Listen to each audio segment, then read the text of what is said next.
Good evening and welcome to Fate's End, a homebrew Dungeons & Dragons game driven by Fate. I will be your tail weaver for the evening.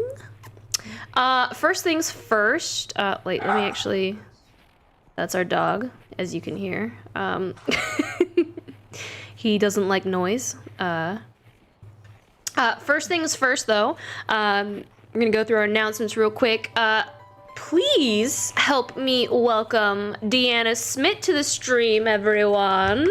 Please fill the chat with all kinds of snonk hearts and huzzah mugs. We are very happy to have her on stream, our new player into Fate's End. She also plays in Twisted Veil on Tuesdays at 7, which is tomorrow. That's 7 Central Time. And we are very excited to welcome her into our humble little game. We hope that you enjoy meeting her amazing new character that she's going to be bringing to our Fate's End campaign this evening. Shout out to our partners this evening, Nine Realms Gaming. Of course, they create top-notch gaming accessories from the finest woods this realm has to offer. Never use any kind of dyes or stains. They're all foam-lined with rare earth magnets. Ooh, let me grab one of them over here. This is their Catalox dice vault. Absolutely beautiful. They use oil-based finishes to bring out the beautiful natural wood colors.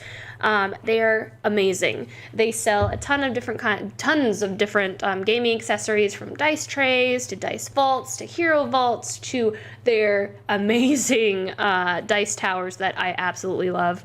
And you can use our code Lyre10 to get 10% off your purchase.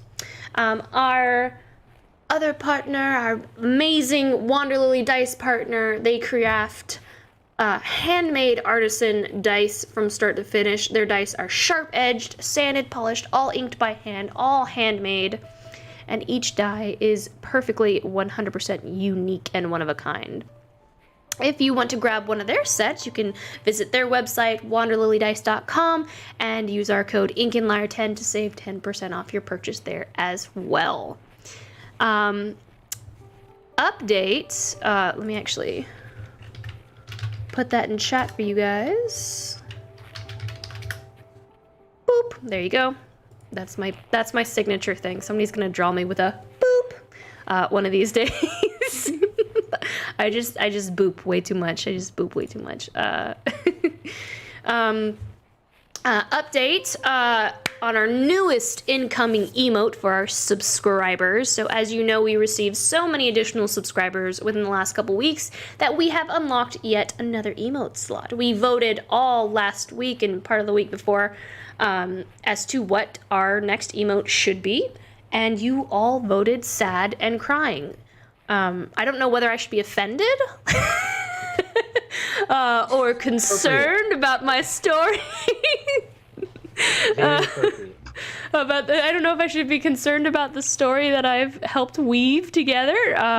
But yeah, so you guys asked for that, and I will be designing the sad/crying emote that will be coming to our Twitch channel soon. Next announcement, our Discord is now available to all of our community members. We do have some special roles for subscribers and patrons, but it is open publicly now. If you are a Twitch subscriber, you can actually use all of our emotes on Discord as well. We're very excited about our Discord going public. I know we had a lot of people ask about our Discord last Monday. You can now access our link to our Discord via the About tab on our Twitch, or use the command Discord in chat. And I will stick that in there as well. Discord! Yes, so you can access that, and you can come join us and hang out with the cast and crew and our humble little community that we've started to build together. You can see some of the fan art that's been drawn and created for some of the characters in our story. Super cool. Last announcement, just a reminder, we are going to subscriber-only VODs on Twitch starting February 1st. We want to add more value to those who are supporting us via Twitch subscription. So what that means for non-subscribers, you'll still be able to catch up on all of our shows. We archive all of our episodes on YouTube 1 week after its live date, so make sure to follow us on YouTube if you haven't already. And I'll put that in the chat too.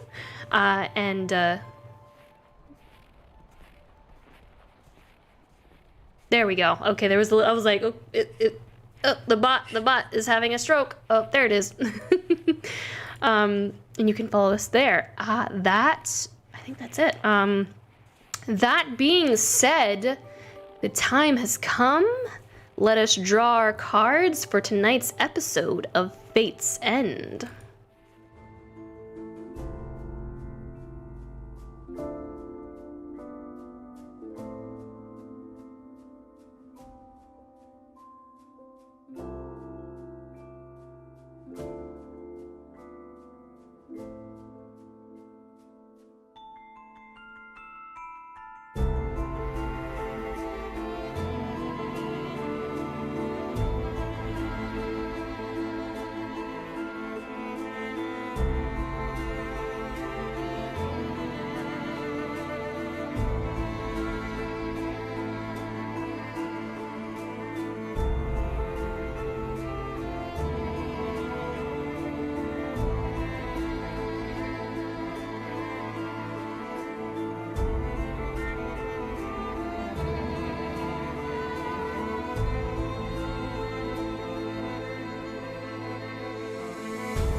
All right, we are back. Okay, so last session, after traveling through long hours of the night, nearly losing themselves in a snowstorm, the party arrived at the Wandering Walnut Inn, where they met our innkeeper, Saoirse. Found out that she and her family had lost a lot of business due to the bandits plaguing the area. These bandits had been swarming the nearby roads and passes, stealing from people fleeing Lacambria from Frisia's lament. The party met Ludin Archbane and chose to aid him in taking care of the bandit situation. They also noticed that Ludin doesn't have a shadow, curiously enough. Before taking their long rest for the night, the group conversed and made decisions together as to whether or not to trust Ludin with certain information. The next morning, the party set out for the hideout location scouted out and previously discovered by Ludin. Plan in hand, the majority of the party hid while Samson approached the entrance. Eleanor in tow. Plans didn't quite go as expected, and the majority of the bandit lair was drawn out from the commotion. A fight erupted, and the group narrowly defeated the bandits, losing Umber and nearly losing Uramir. The party also witnessed Praeria, who has never had any magical prowess, cast a spell? What? We return now as the last bandit falls into the now crimson-soaked snow and ice. The remnants of the collapsed icicles from the roof of the entrance of the cavern are piled up at the mouth of this cave. You all see one of Umber's wings and bent fork claws poked up through the shattered ice. You all see Uramir's apron and pants are stained pretty heavily with blood. At the base of one of his horns, a stream of blood drips from it down to his chin, and you hear this kind of quiet rhythm of tap, tap, tap, tap, tap, as each drop begins to hit the snow. The moment is yours now. And then you may loot the bodies as well. I know. I just wanted to make a reminder of that nobody looted the bodies yet.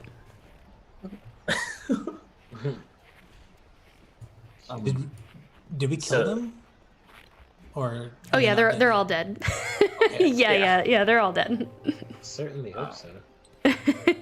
They all rise again. They all rise again. I didn't know it was Round like, two. Round After they two. made their death saves. Prepare yourselves. I didn't know if they were dead or if they were just like unconscious or like did we use lethal force? That kind of No, thing. they're dead. But we did, and they're dead. I mean, one of them was impaled by an icicle, so I mean, I mean, I don't know if Samson was pretty sure he's not alive anymore. He was definitely These are the using lethal non-vital force. Yeah. agents. There's not a stun setting on my crossbow. Luden will walk over to Uramir and just go, that was some good fighting. I appreciate you helping me out when we kind of got surrounded over there.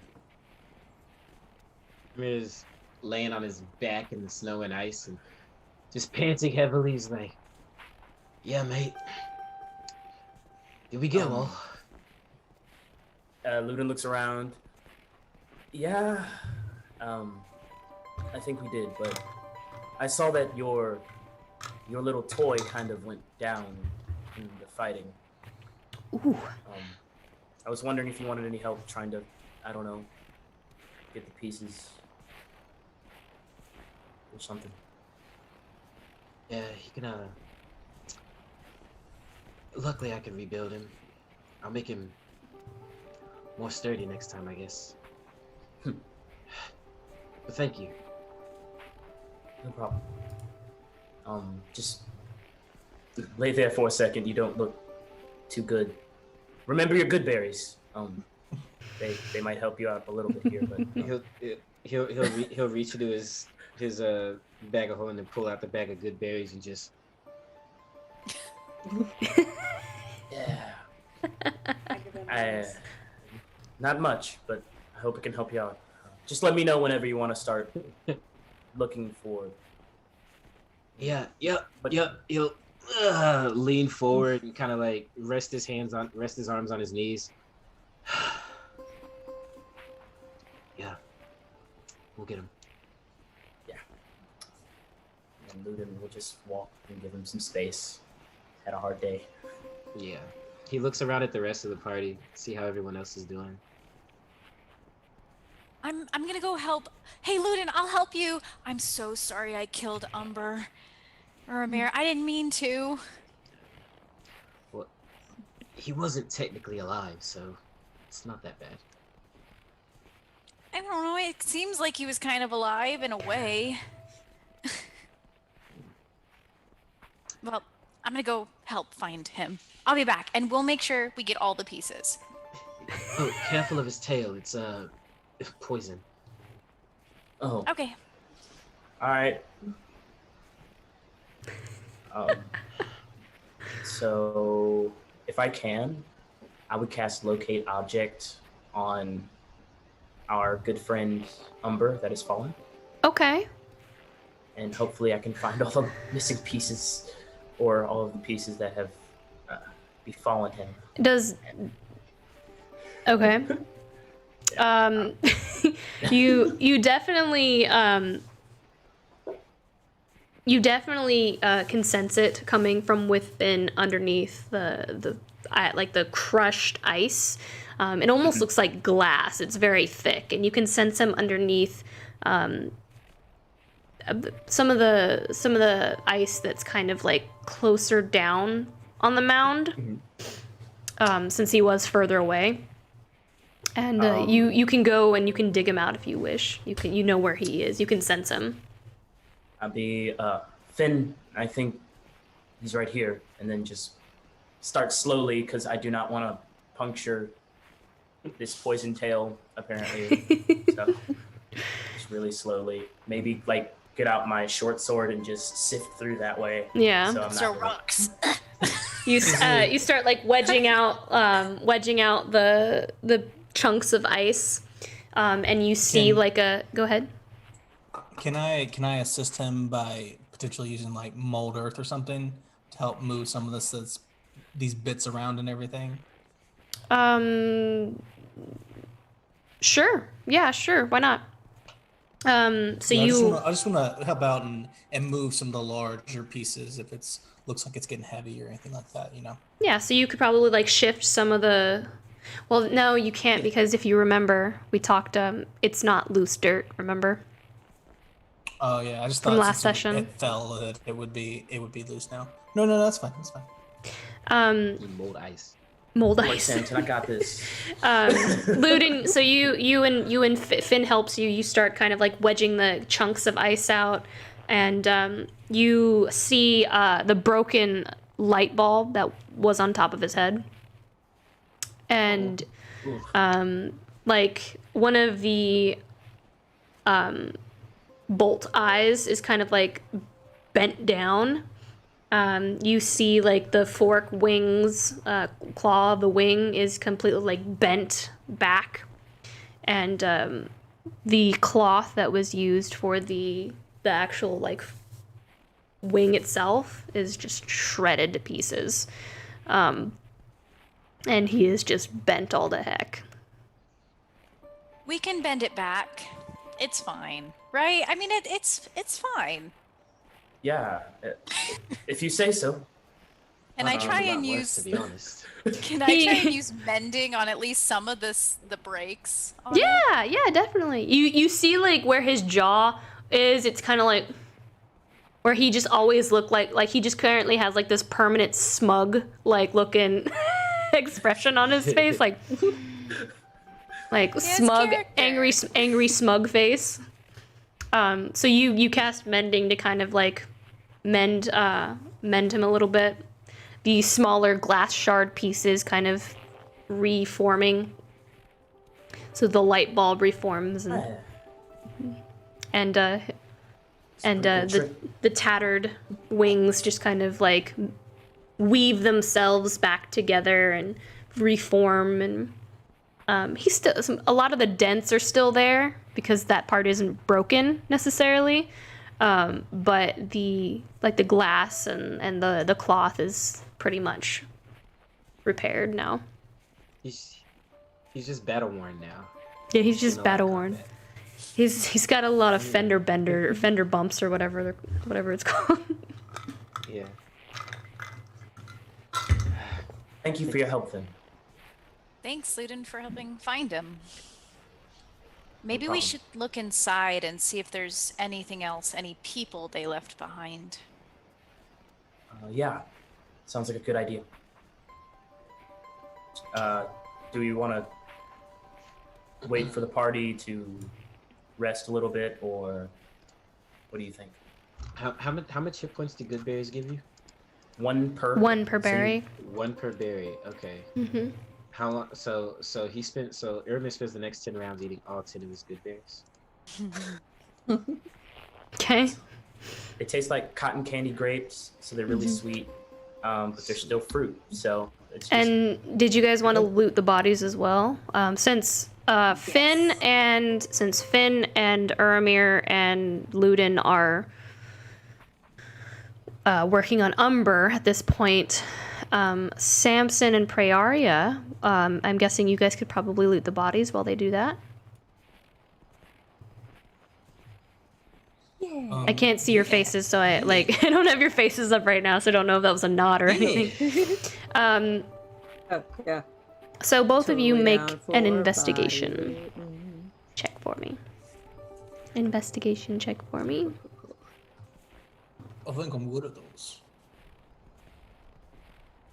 Yeah, I'm totally awesome at those. Not Praeria. Oh no. I am Oh, you guys not. both. No. Cool. Ugh. Okay. My we know that there my- are bodies. Mine's actually 11. I don't know. I'm getting all my points. Praeria, you you find a lot of like tattered, studded leather. That's really about it. Awesome. Love Samson, that. you find a book that is clumsily titled and misspelled "How to Steal More Good," and steal is spelled Steel.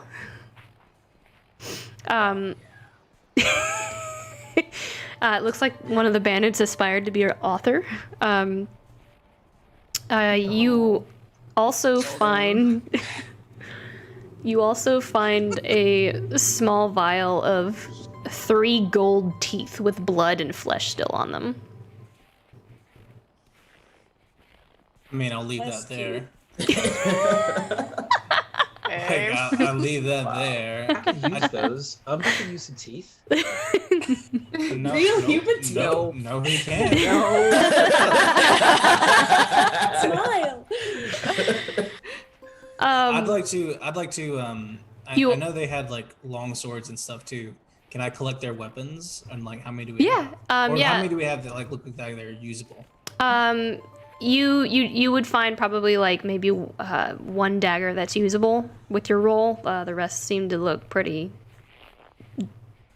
like banged up and stuff. 2 scimitars.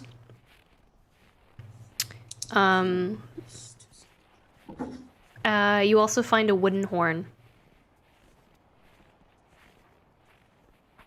on the captain. A wooden horn. Mm-hmm. It's a wooden horn. Can I pick it up? Yeah, you can pick it up. You can blow it if you want. Like a horn. Like a No, I'm horn. not gonna blow it. You're not gonna blow it. Lunchtime. No, Is of it- course not. Is it magic? I'm gonna look. Can I want to pick it up and inspect it, and I want to know if it's magic. I mean, do you have detect magic? Not right now. Does it? I mean, does it look like it has like runes on it or anything? Or is it like a drinking horn? No, I mean it looks just like it looks like a pretty crappy horn. Like it doesn't look like it's fancy at all. It's made out of wood. It's not even made out of metal. Okay. There's nothing written on it or anything. There are some runes that are probably crudely written or crudely carved into it.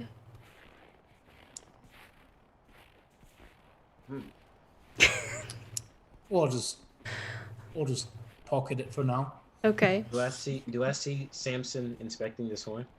Let me see. What does your passive perception look like here? Decent.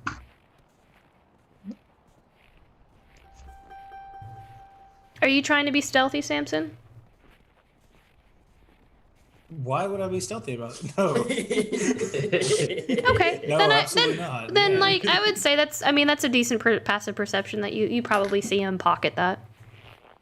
Well, I mean, to clarify, when I say pocket it, I mean like I'm carrying all the stuff that seems to be usable, and I'm opening up like a side compartment on Eleanor and like stuffing it inside Yeah. to sell later. Or Like the it's side got, like, a pocket, like the undercarriage, like like, it like an storage RV, yeah, RV like on a undercarriage. charter bus. Yeah, just stuffing everything in there. I Just want y'all to have blow it. the horn. Oh, I want y'all to blow the horn so bad. Blow No. it, blow Don't, it. don't blow that horn. I'm not blowing the horn. Not today. Oh, look, if maybe I after see my short Samson- rest. If I see Samson like examining the horn, I'll be like, "What's that over there, Samson?" Well, it's a horn. Obviously. I don't know what it does. Probably makes noise. Sounds about right. That's what horns do. Yeah. All right. See a few in my day. You did pick up the book, right?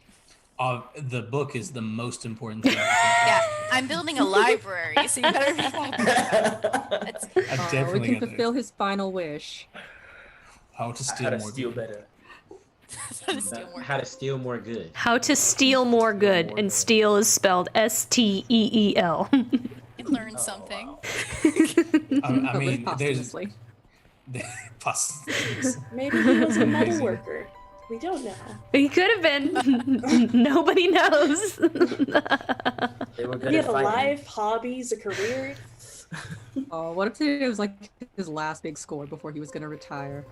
Oh, Well, then He's he doing had this to all the provide for more his reason to family. leave. that's true. He didn't have to go out like that. He He shouldn't had have all the tried more to kill reason to us. leave. Yeah. Maybe it's best he didn't experience the rejection he would have experienced Yeah. had he lived. Just publishing house to was a publishing mercy. house. all over the world. Yeah. All right. So what are we doing now? Are we leaving? Are we going back to the inn, or? I think we're gonna explore inside, right? Okay. Yeah, we're just gonna do a really quick run around to see if there's any people All that I right. promised to bring back. I'm gonna begin my short rest. All right. So you, Luden, you go into the cave. I do indeed. Okay. Go ahead and make your Anyone way wanna join? downtown. I will. All right. Come on, then. Okay. Let's go. I feel like I should stay with the injured people just in case shit goes down. Yeah, I wouldn't be of any use in there anyways. They're more enemies. They kill me. All right. So you guys make your way inside. You see firelight coming from the corner as you enter. And you do hear some shifting. I will immediately take out my longbow. Who's there? Oh, cool. And then I run over to him. Whoever the sound. Cool. I'm excited. It's good. There's somebody alive. Exactly what Luton says. It's like, oh, cool. You run around the corner and you see a human man tied up and with a gag in his mouth and blindfolded. It's George. And you also see Tell me it's George. it looks to be a stolen cart full of cabbages, a pile of empty purses as well over where he is. And it looks like he has some blood coming down his chin. Ooh, dang it! I ate all of my good berries too. I will go and like first take out the gag out of his mouth, and then just pull out like an arrow and just start cutting him loose. The moment you take can the give him gag one of out, my good he's like, just let me go, just please go, let me go. You've taken everything. I'm with the Sparrowhawks. Whoa. What? While he's crying, can I pop a good berry in his mouth? You can. As you guys watch, you see he's missing teeth, and the blood is actually coming from his mouth. The golden teeth. No. Oh no. Oh, I will say I'm with the Sparrowhawks. Here to help. Oh my God! What's your name? Thank the 8 that have heard my prayer. Just want to go home. Thank on the you. No problem. He eats the good berry and he's just like in shock but so happy. Did you take his blindfold off? Yeah, Okay. all of that gone. You take the blindfold off. He's got some bruises on his face and everything. He's like, are they still here? Do we need to be cautious? Or, hello. You're You safe. are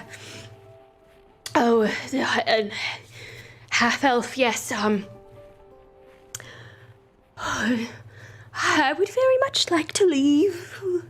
I don't know. Do you know if they took any more captives like you? Oh no, just me. I hadn't seen anyone else, so I I made the very stupid and dumb decision to try to hold on to my cart, and they didn't like that, and then they got a little closer and saw that I had a little bit more to offer, so they Is that your cart over there? He points to his mouth and he goes, well, they've put cabbages on it, so I don't know. I had lots of fabric on it. I suppose they sold it all, and now all of my beautiful fabrics are cabbage. Well, isn't that just sum up this whole year? First Frisia's Lament, and cabbages, and my beautiful silks are gone now, and I'm ruined. What am I gonna do? How much? I can't sell cabbages. Ludin just taps him on the head again and goes, I mean, cabbages can be really tasty. Maybe somebody will want them. yeah. What about those purses? Maybe they have something in them, and that's a good business, I think. Purse selling, maybe? Selling purses? Sir, first of all, I've been through a lot, but I am an artist. What am I gonna make a dress of cabbages? Who's gonna wear that? Who's gonna wear that? Lady Gaga. How much did everything cost that you had with you? I would tell you if I had my books with me, but they used it for fire kindling. I could, maybe 500 gold worth. I have some linen in my pack that you could have. Oh, a bolt of linen. I mean, that's very kind of you, and don't get me wrong, I do appreciate everything that you've done, and it's just very hard for me. This is my livelihood, and it's just in this puff of smoke, or I should say, in a heap of cabbages, it's gone. It's just gone. Well, it seems to me that you've left La Cambria, just like many of us, and what better time to have a new start than now, right? Make a persuasion check. Okay. Persuasion. +0, so let's see what happens. 9. Would Finalai be considered to be assisting? Yeah, I mean, I could. I don't think you can assist with charisma stuff. I think you should make your own roll, personally, if you're gonna be. Well, assist. what do you say? You can make a roll, but what are you gonna say to him? I could say, well, maybe the fabric is still here. Maybe we've just yet to find it. I mean, did you see what they did with it? No, Maybe but they didn't throw it in the fire. Maybe. I sure as hell heard them come back laughing about the spoils of everything that they sold. That is terrible. This, And very unfortunate for you. I mean, again, sir, I appreciate you're trying to be very encouraging and very kind, and I do appreciate that. But like, how would you feel if I was like, well, you're a Sparrowhawk. I guess it's a new time for new. Why don't you become, a hairdresser? This is a time for new starts. Yeah, as you can imagine my place and where I'm coming from. This is very difficult for me. But can we At least just... you're not dead. That is very true. Yes, we can go. That is very true. And you have most of your teeth, so that is also good. Here, can I help you up? My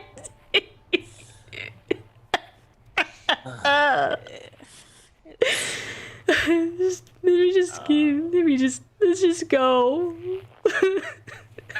Yes, let's go. Let's Yeah. just go. Let's leave. And as we're leaving, I have a couple more spell slots, so I will cast one good berry, so he can have 10 of those himself. To just munch on, and maybe that will cheer He him just up. like sadly like someone who's given up and they're just eating like truffles in front of their TV, like or like eating like ice cream, like Samson. they've given up on life and they're just like Didn't muttering Samson every now find and teeth then. outside? Maybe I could mend them. You don't know that. Nobody. Did we see that? No. Oh, No. we didn't see that. You Sorry. didn't. You did not. He never picked it up and he never touched it. So as far as you're concerned, he grabbed everything. So y'all make your way. That's fine. Oh. I'll roll the cabbage out just in case we want some. And I'll take these purses, I guess. It's just a And pile of empty hopefully I might purses. be able to convince him. Yeah, maybe I can help him convince him to, sell some purses in his life. So what's your name, friend, as we're walking out? I was George. George Carrington. And my clothes were the finest clothes you could buy. But now my name is nothing. Nothing. Well, George, Saoirse seemed to think your name was something.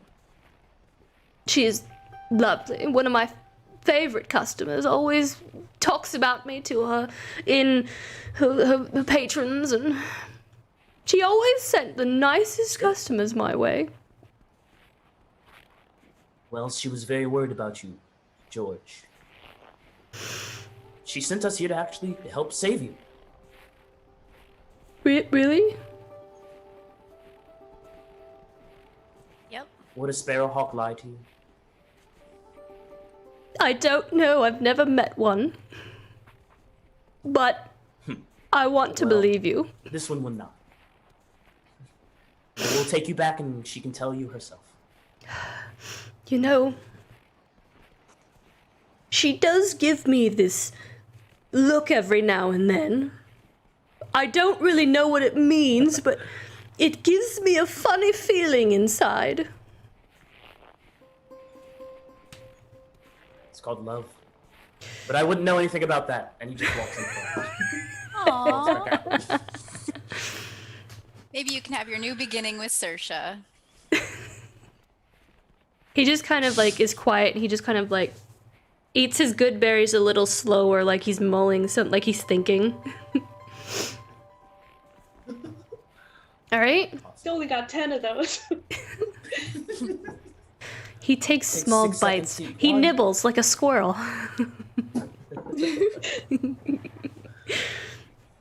All right. Walk outside. Hey guys, look who we found. It's George. I was just gonna give you a look like, who was that? George Carrington. Saoirse was looking for him. Oh, okay. Glad you're not dead. Wow. Yes, I'm also glad that I am not dead. See? But I yes, quite. And we found cabbages. And purses. All right. We found lots of things. Are we ready to begin making our way back to the inn? Yeah. Yes. Hitch the cabbages to the back of the caravan to drag them. Yes, please. Do we take? Are we taking the cabbages with us? We have to. It's Saoirse a- would love them. It's a cart of cabbages. Yeah. All right, We so don't you waste anything at this party. I guess you hitch that wagon up to Eleanor, and you begin making your trek back. All right. Ayeska. And I'll be up there with Samson again, just keeping an eye out on our surroundings, just making All sure, right. hopefully, that we've killed all the bandits. While the rest of you are in the back of the cart. as you all begin your trek back to the Wandering Walnut, tromping through the thick snow, battered, bruised, it's quiet. All except the occasional collapse of snow from heavy lane tree branches.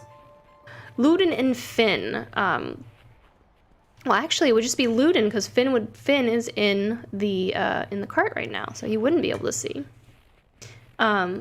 Luden, something immediately catches your eyes in the distance, kind of like from the corner of your eyes. You see a humanoid figure, and might I add, the sight is odd. Deanna, would you like to tell everyone what you look like and what the others see you doing? Sure. Well, from this distance, you wouldn't have a lot of detail, but you definitely see a humanoid figure who is wildly underdressed for the situation that they are in. It's a very snowy, cold landscape, and she appears to be very from this distance. It looks like sandals and like the kind of dress that you would wear to like a beach wedding. It's very formal and also super light fabric. It's like apricot, orangey colored linen, sleeveless, just with a strap around the neck and a slit down the leg.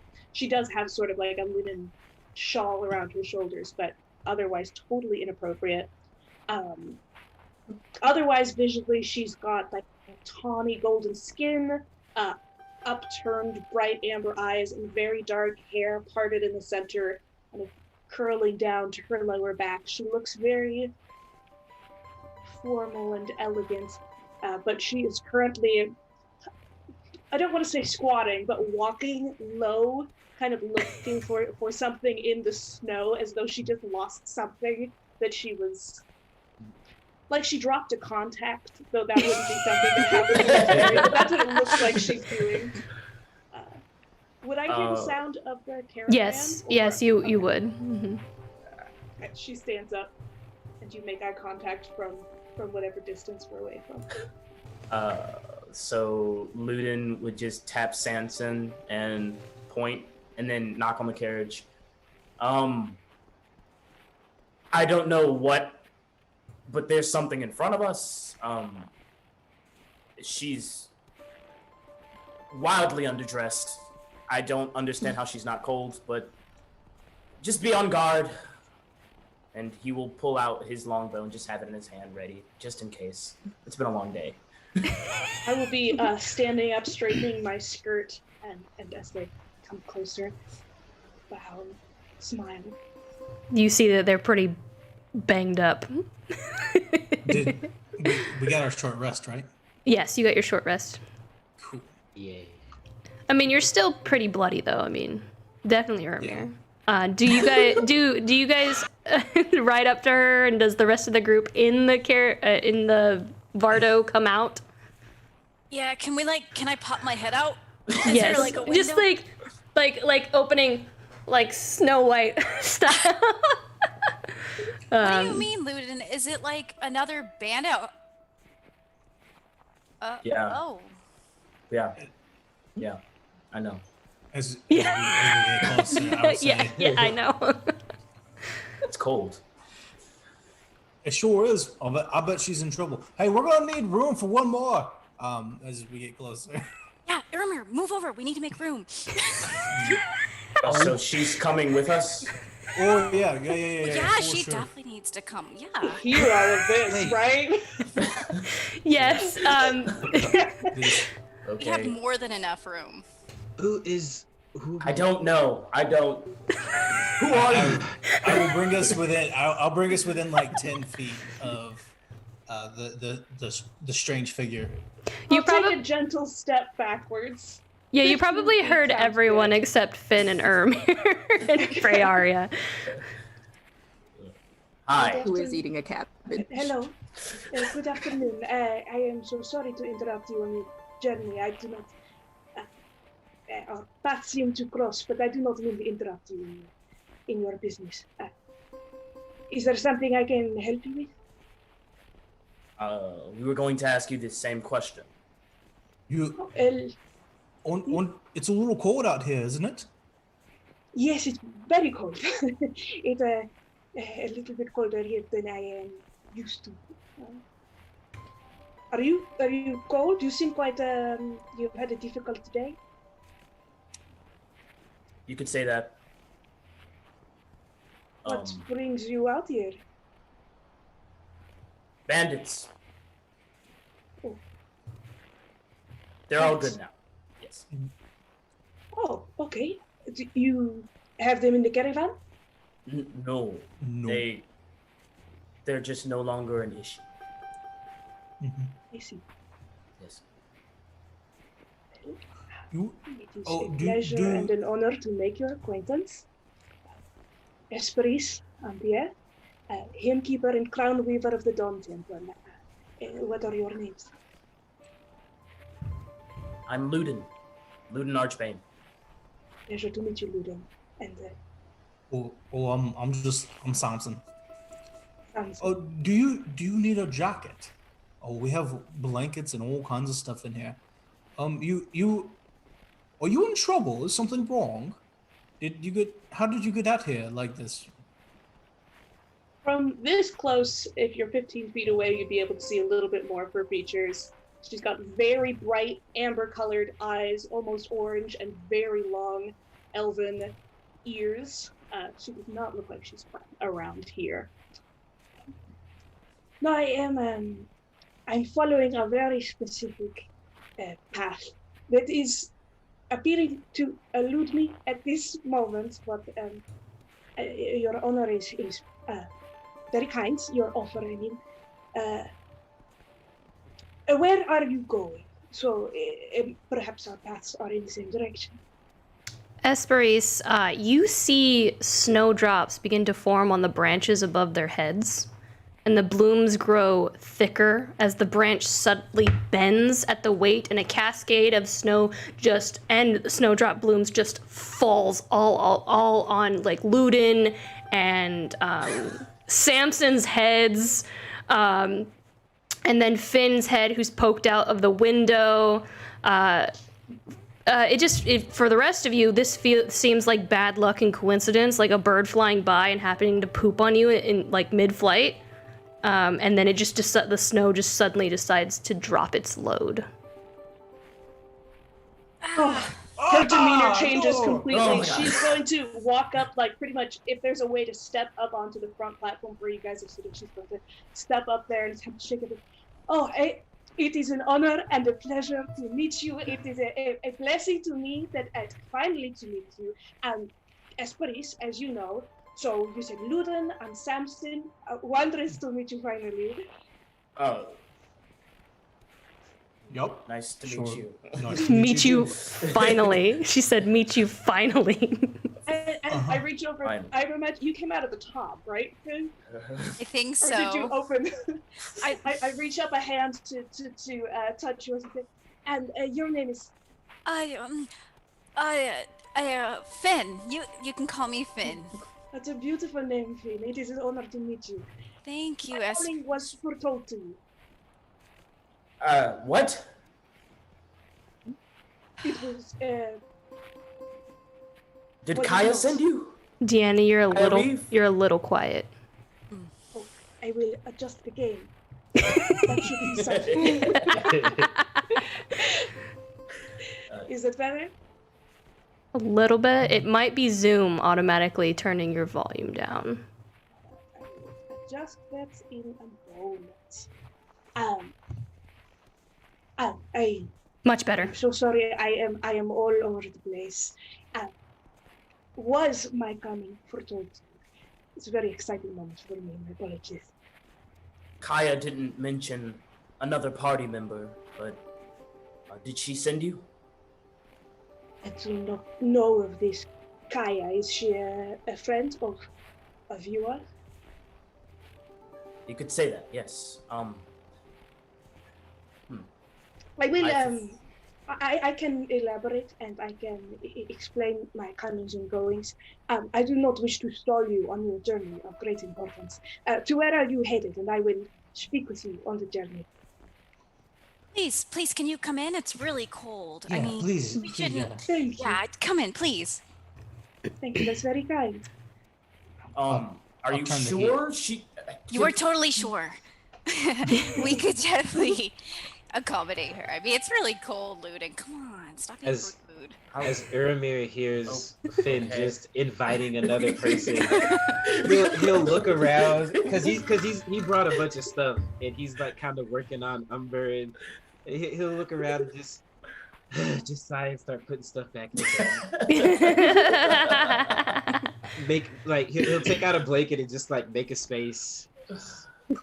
Thank you. I am so sorry for the imposition. I know my coming is very sudden.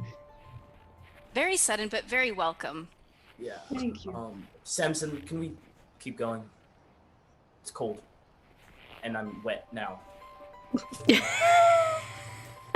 Looks, I just pushed the car forward. I turned the heat on a little bit just to warm it up for us. Yeah, I keep the heat on. Yeah. Oh, does it Keep have the like the heat on. bench warmers? No. The only heat is the little like potbelly stove in the in the inside of the Vardo. And I make it hotter. Uramir can build some bench warmers. Don't worry. I got heat metal. I can. It only sears your butt like 2 out of the 3 times. Right.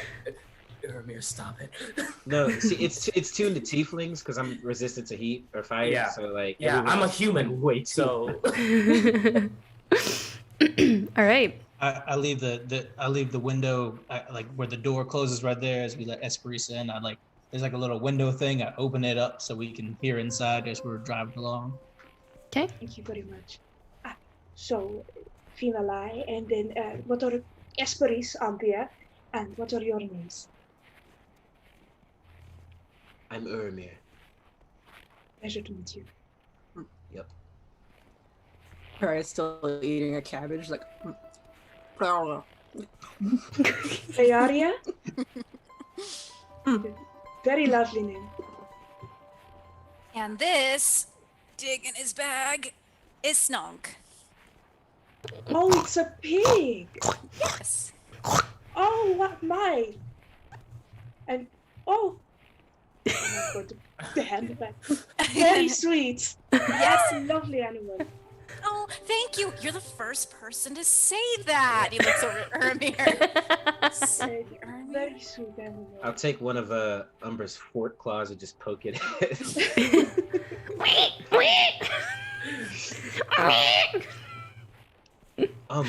Are you? I see what you wear. Are you cold? Yes, I am, but that is part of the experience of wintertime, and it is no great hurt to me. I am all right. I mean, I have here, and I'll offer a blanket. Thank you very much. Thank you. It's very kind. So I just want to. I myself have very limited information that I am working under. So I just want to double check one more time. You did not know that I was coming in any way? Hesperis? Remblace? Okay. This is fine. There is nothing wrong with this. I am an acolyte of the Dawn Temple, Temple of Remblace in Dawn's Rise. I was sent by the temple to assist you all in your great quest. Uramir stops what he's doing. Our quest? Yes. I can tell you what my understanding is, which again is not super clear, but and you can let me know where I'm right and where I am wrong, and fill in the things that I do not know, whatever you are comfortable with, of course. Yes. So, there is a prophecy of the old gods that says that the 7 will rise and walk, and behind them will come the 5th season of the desert and of death and of loss and of nothingness. But there will also rise those who will work to deny humanity the fifth season. And I am sent here to assist those who would work to prevent the fifth season by the temple.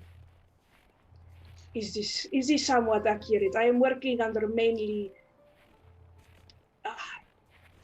divine instruction, which is not always so clear.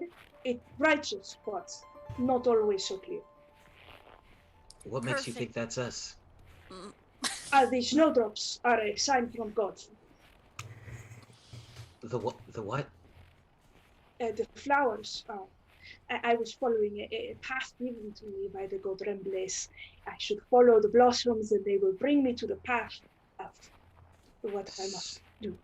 So you followed flowers in the middle of winter and it led you here. In a very long journey. I understand that it sounds ridiculous. It did No, not as at well. all. Well, thank you.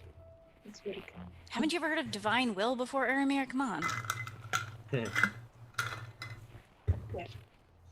in any case, it was a difficult task. It brought me across the Great Sea and far across this continent, but I believe I have indeed found the right group, and I am blessed to try my best to give you assistance.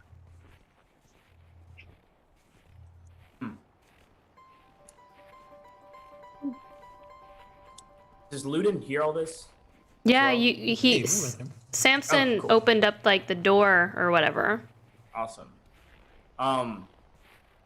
So your god made me wet, is what I'm hearing. It's really cold out here. That was unnecessary. It was That- very unnecessary. Okay, Yeah. very unnecessary. Can prestidigitation make wet things dry? Because I know they can unsoil things. That's a specific thing it can do. I feel like that sounds like it. I feel like that would probably do that. Yeah, I don't see why not. So I will gently lift one hand through the window and swirl it, and like the water almost like pulls out of your shirt and drains beside you. My greatest apologies. He is not so much polite always, but he has the greatest of intentions. I like her. Me too. Thank you. I like her. Oh, here we go. This is going very well. I am delighted. All right. So, Whoa. Aramir, what do you have to say about that?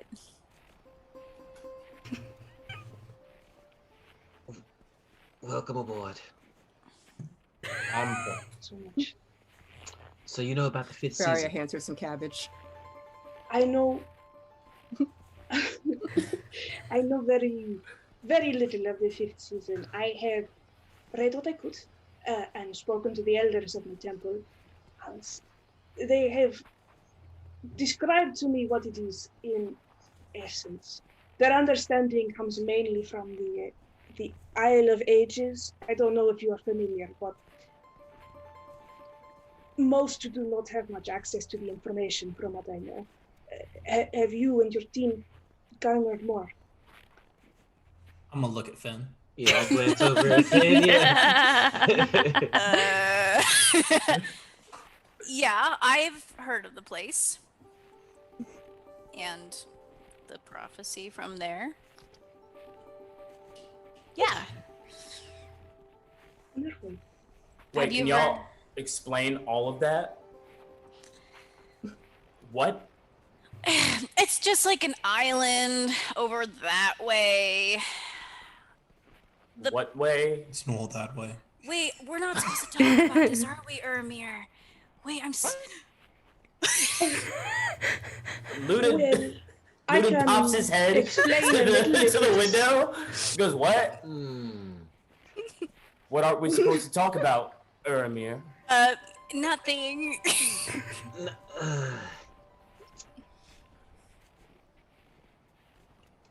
Just the world ending, I guess. Insight check. It just brings the mood down, you know? It's just a mean- it's just a mood killer. I mean, it's not a lie. It's not a it's not a The world- lie. The world is ending. Mm-hmm. I am sorry. I was not aware of this. It makes complete sense. It would be a sensitive subject. No, Hesperis, you're fine. He just looks back over at Luden and Finn. We'll talk about this when we get back, I guess. We'll talk about this when we get home. Don't make me come back Pull there. this car over. So Pops back out. I'm just glaring at Finn right now. So there is time to talk more when we get to the inn. So you guys make your way back, and with George, he's just kind of like, there's not enough room for him, and he's just kind of sitting up with Samson, in between Samson and like Luden, and he's just like quiet, but like looks between you two every now and then. Luden will give him a quick nudge. Like, we're almost there, man. Yes, I know. It's just so damn cold. Oh, Oh, no, she could have done. She could have helped us both out, and she only dried him off. Messed up, right? The window's still open. Do I hear? Yes. A hand reaches out delicately. Whoosh. And the water just kind of like, she doesn't like, you know, the water is still there. She just moves it off of you, and and he's just like,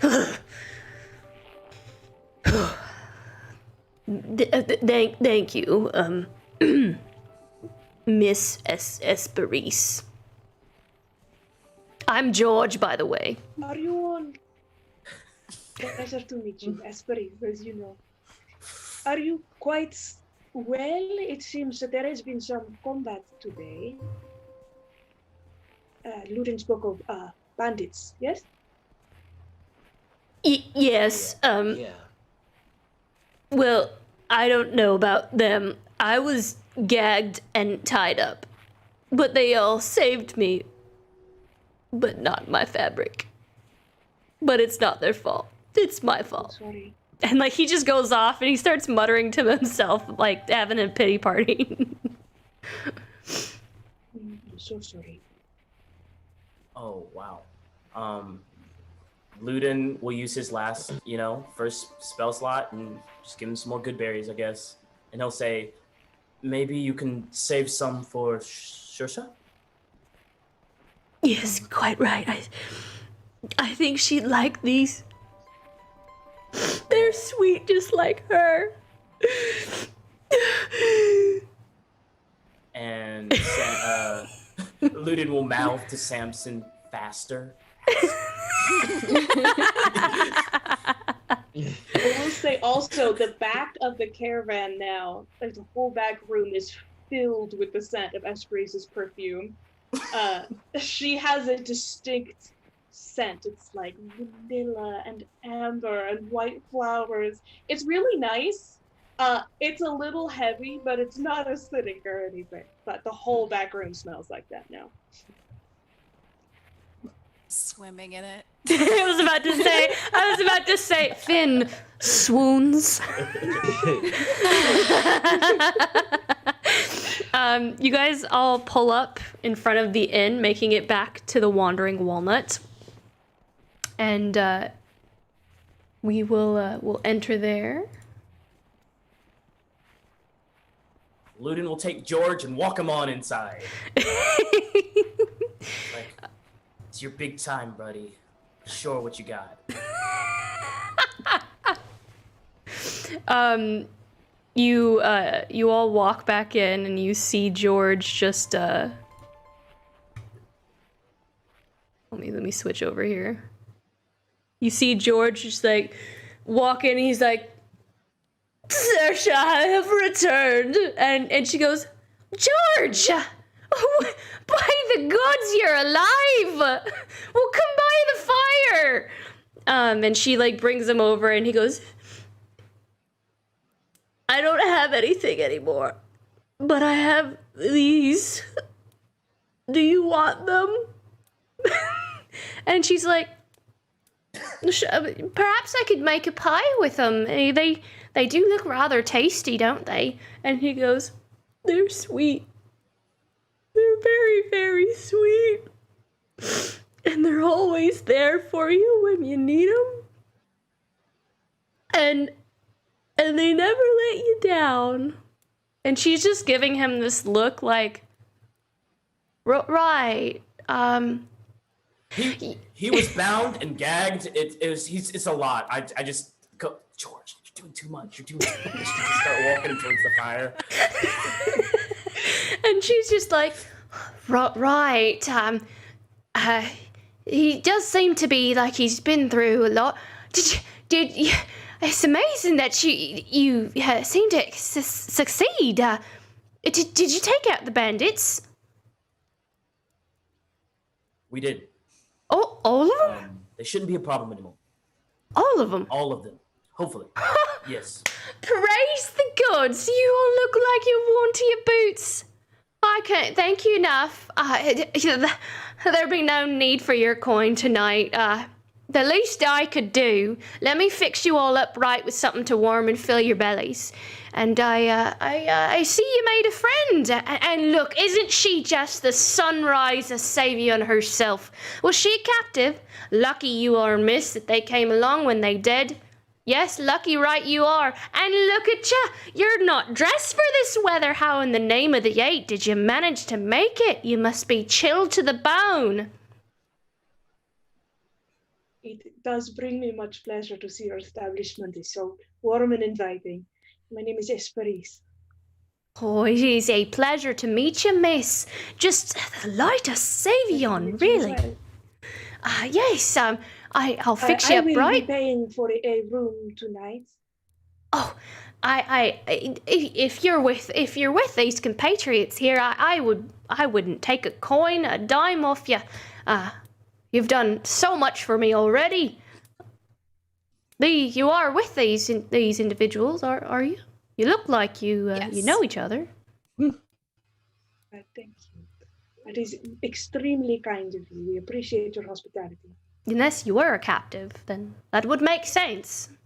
But of course, yes. It's a good day, and we haven't had many of those late. Let me take care of this evening for all you. We appreciate it. Finn and Hesperis, you notice Saoirse does look a little exhausted and exasperated.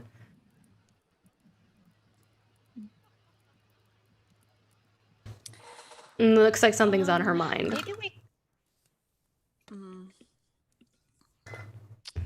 Maybe we could ask how she's doing and if she needs any help around here when she gets back. She looks really tired. I feel like we just did a lot. Like, we stayed with bandits, you know? Well, yeah, but she looks really tired. I don't know. She can go to sleep. Well, I'm going to see if she needs any help when she gets back, Luden. You don't have to. Okay. I'm sorry. Okay.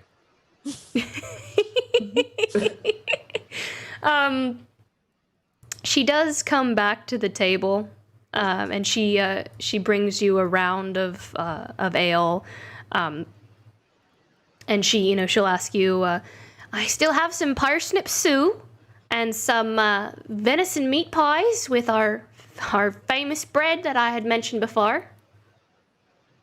Would you like any cabbage? Would I like any cabbage? Got a lot of it. Lots. Oh. I don't know what to do with it. Are you looking to sell, or?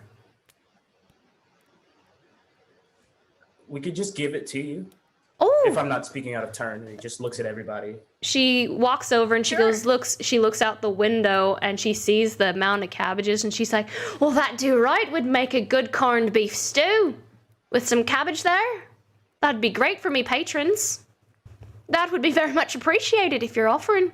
You've done so much. It was George's idea. So George! It's all him, actually. What a sweet heart you have. And he goes, just for you. And she goes, "Oh, thank you, George. That's so sweet. And you knew that I could cook it up right and make something wonderful." He goes, "So wonderful."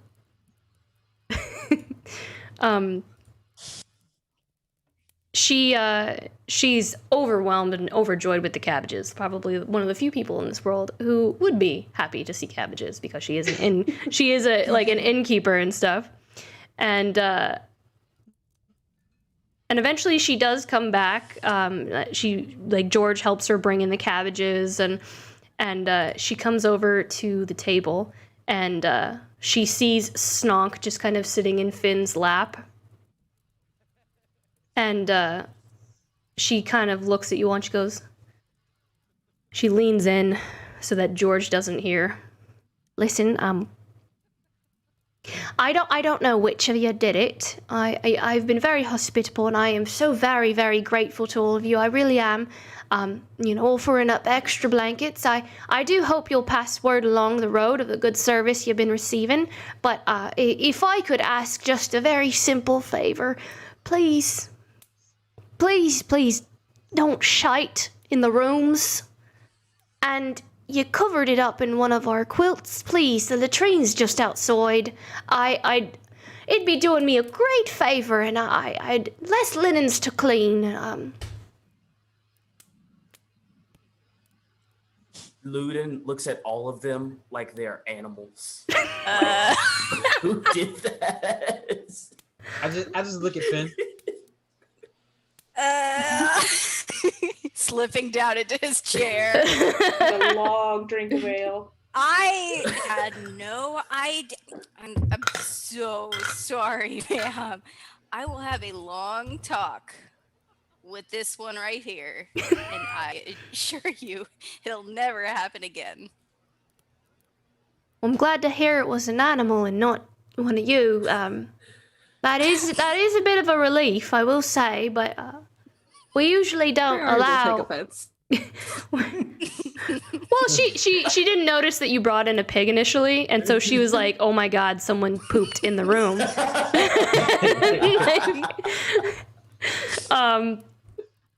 And she just assumed that because there was a snowstorm the night before, that you guys didn't want to go outside to go to the bathroom. That seems logical. Yeah. We just pooped on the floor. We just pooped on the floor. Yeah, that seems completely logical. Wow. And she'll just we usually don't allow animals in the rooms, but I couldn't say no to the coin after how hard we've been hit by the bandits. But yes, the latrine is, or if you'll pick it up and after your friend there, that would be very much appreciated as well. Yes, we will definitely do that. And Snonk is just like, he looks up at you, Finn, and he's just like, and then looks back at Saoirse, like he knows that he's being talked about, but he's not sure what is being said, and he's just kind of perked up, and he's like, wait. And then he looks at Luden, and he's like, wait. And then he looks at Hesperis, noticing that Hesperis is new, and he's like, wait. I understand him when he talks. What's he saying? Oh, wow. Wow. When you play a character who can understand animals, you learn very quickly that animals don't have that much to say. Snonk has so much to say. I'm excited. Snonk has to say. I will. Hesperis will order whatever is most recommended on the menu, which I assume will be the walnut bread. Yeah. Well, the walnut bread comes with the venison meat pie. But I will have that. That's the first part of crushing Finn, seeing that she's not a vegetarian. She brings you the venison meat pie, And she brings you the walnut bread. It's got walnuts and smoked paprika and onion and garlic in it. Do the rest of you order as well? Yes, I would like a meat pie with the bread as well. Oh, gonna very third much that so. order. That is parsnip stew for Finn. Everyone else is ordering a meat pie. Ermir, you have to eat your pie on your plate. Oh, absolutely. I'm waiting for her to bring it up. She goes back. It takes a little while. You watch her along the bar. She makes everything from scratch. You see her rolling out the dough with her wooden rolling pin. George is just watching her. Every movement. George, you're being creepy. You gotta. Yeah. Does anyone else have any tips? He just whispers to everybody. Yeah, Anyone? go talk to her. What? No, don't Go do that. help He gets her. up and Go he's help like- her with the George, no. No, don't do that, George. What? She might, and see, we didn't have to help her. She just wanted to make sure we don't poop on the floor, Ludin. I just. Well, okay. Who pooped on the floor? What drew you to weaving? Was it you create fine cloths? Yes. Well, I mean, I didn't weave them. I created beautiful garments from them. Oh, so a dressmaker, a tailor. Yes. I was quite good at it too. Yes. Well, that sounds incredible. Have you talked about your interest in? Does Saoirse know of your interest in these things? Oh yes. I mean, I did make her brother's or her sister-in-law now wedding dress. That's incredible. That sounds beautiful. Yes. He turns red. Let's discuss this. What I'm attempting to do, and we don't have to roleplay this whole conversation, is to get him to talk about things that make him look good, so that when she comes back, we're talking about how great he is. Oh, okay. Okay. So But Saoirse I does. don't know if I can roleplay 6 minutes of talking about how great George is. No, I appreciate that. Yeah. I don't think we'd be able to roleplay through all of that. But she would come back and she would kind of overhear, and she would go, "Oh yeah, George is the best. Like I told you before, he's the best tailor I know. Honestly, George, you should be up in the big cities there. You could make a fortune. Yes, you would. I don't know why you stay." And he's like, "That is a very valid point. Maybe he likes the company. Nudge. Maybe I like the company." And she's just He like, says that you are one of his best customers. "Oh yes, by far. He recommends so many people down this road to come visit me in." You work very well together. "Oh, thank you. Yes, I've known George for quite some time. He made all me little brothers and sisters. He made their clothes as well. He never lets me pay him, which is quite infuriating. But yes, he's made all of my brothers and sisters' clothes as well, and they're just beautiful." And he's just kind of like, Saoirse, can I help you in the kitchen?" And she's like, "Well, sure. There you go, see? Sure, yes, I'd love some help. I'm almost done with this other pie right over here." And he's like, "Okay." He gets up and he goes over there and he looks back at you guys and he's like,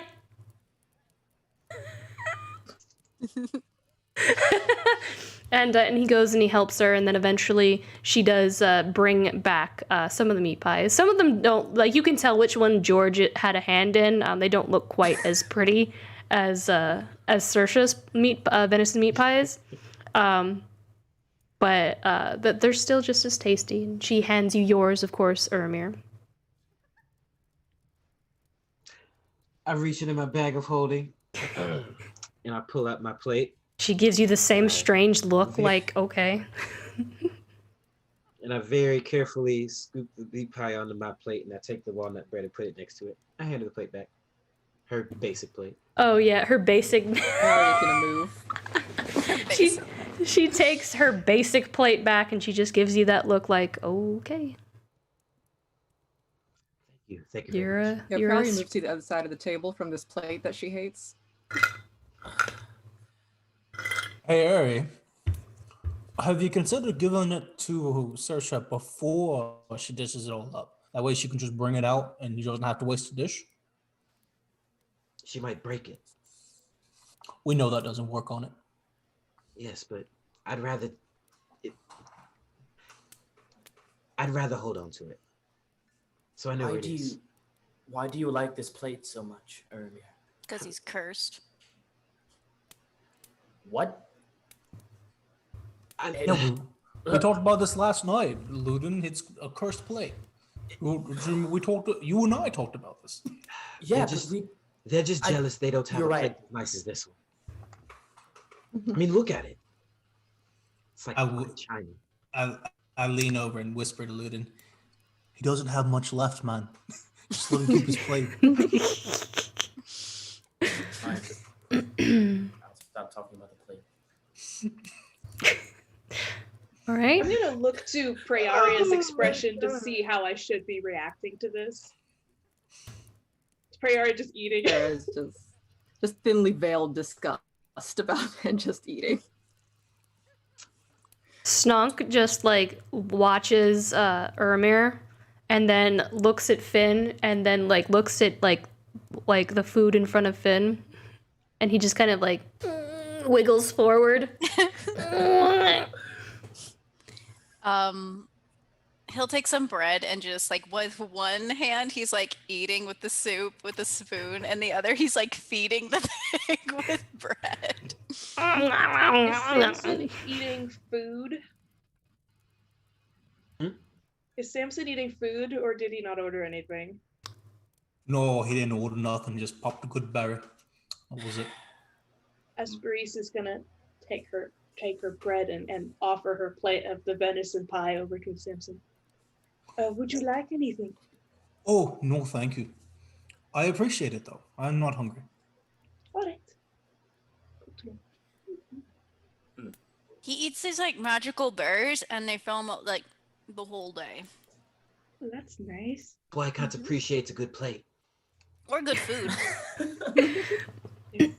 For me, it is not so much about the feeling full. I enjoy the pleasure of a lovely meal like Saoirse cooks. Me too. It's warm. It fills your bellies. Your parsnip stew has kind of like a vegetable broth stock in it with parsley and celery, a couple other small bits of vegetables in there, and the parsnips, of course, are beautifully cut, and the broth that just soaks up that bread, and it is just filling and relaxing. The best kind of food to eat on a very cold day. Is this an appropriate time to further discuss? I think so. And Ludin just looks across the table at Ermir. So, this things we weren't supposed to tell Ludin. And he looks over at Finn. I feel like I've proven that I'm trustworthy. Trust me as much as I trust you. I trusted you with my life today. I feel like I'm entitled to whatever I'm supposed to not know.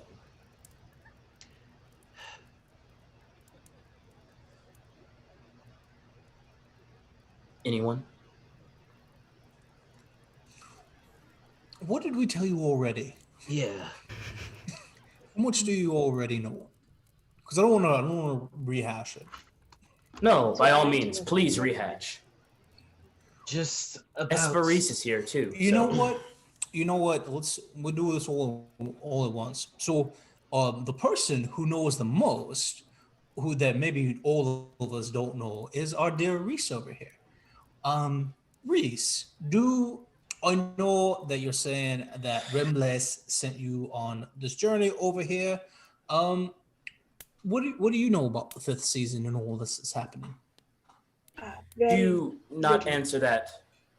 Samson, I don't think that Reese knows what I'm not supposed to know. She might. Well, Might. I'd much rather hear it from any of your mouths than hers. It's really simple. Apparently, there's some information that the party is holding from me, and by extension, Hesperis here. Unless it's just something about me, the human. Is that it? That's true. You're the only human. Or no, it's not like that at all, Ludin. I like What is it, humans. Samson? Humans are Yeah, really something like cool. that. They are. Okay, yes. Best friend So it must be something else. Right. What is okay. I have so many human friends.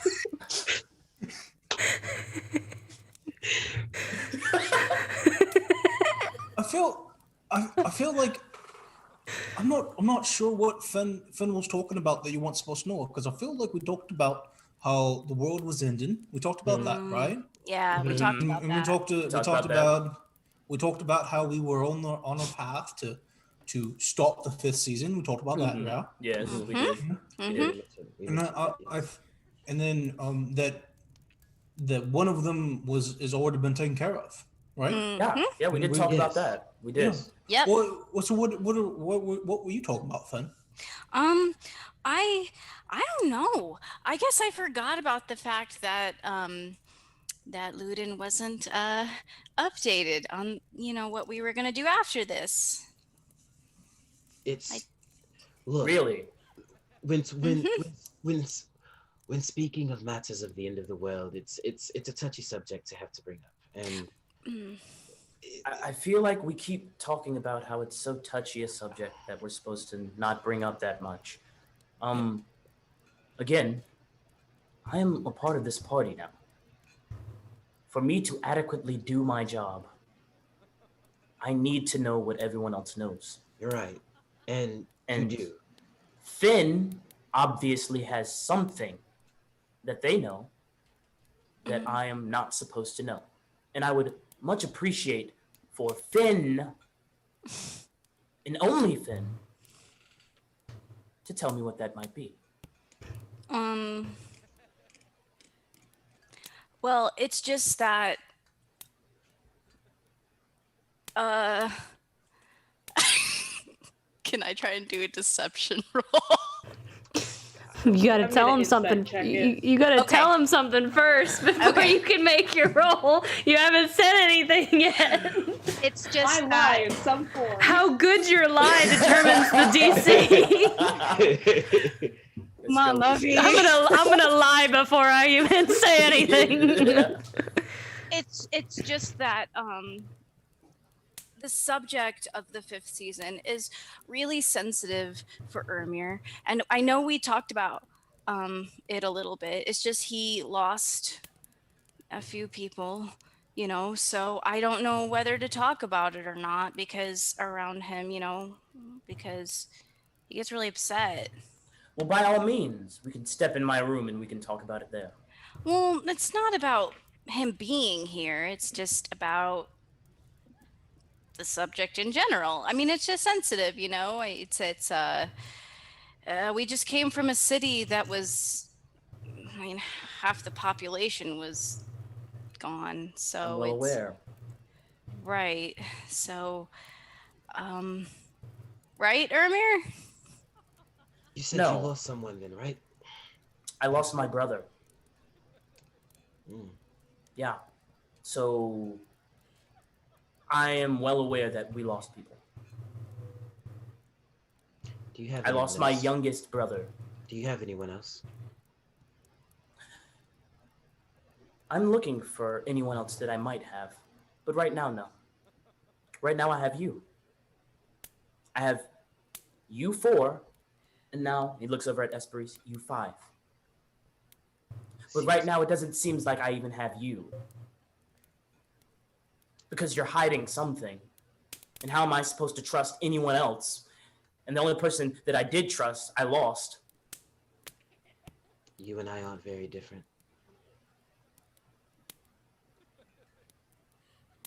The only people I have are at this table as well.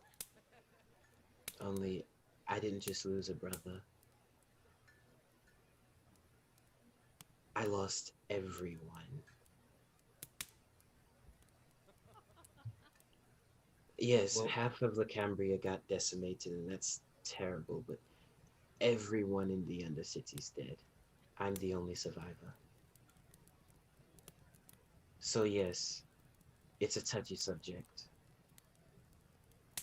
I would rather not have to relive seeing everyone that I ever knew, everyone that I ever cared about, their bodies littered in the streets, and me having to bury each one of them at sea because no one else would. Me having to paint their pictures on our mural of the forgotten because no one else would.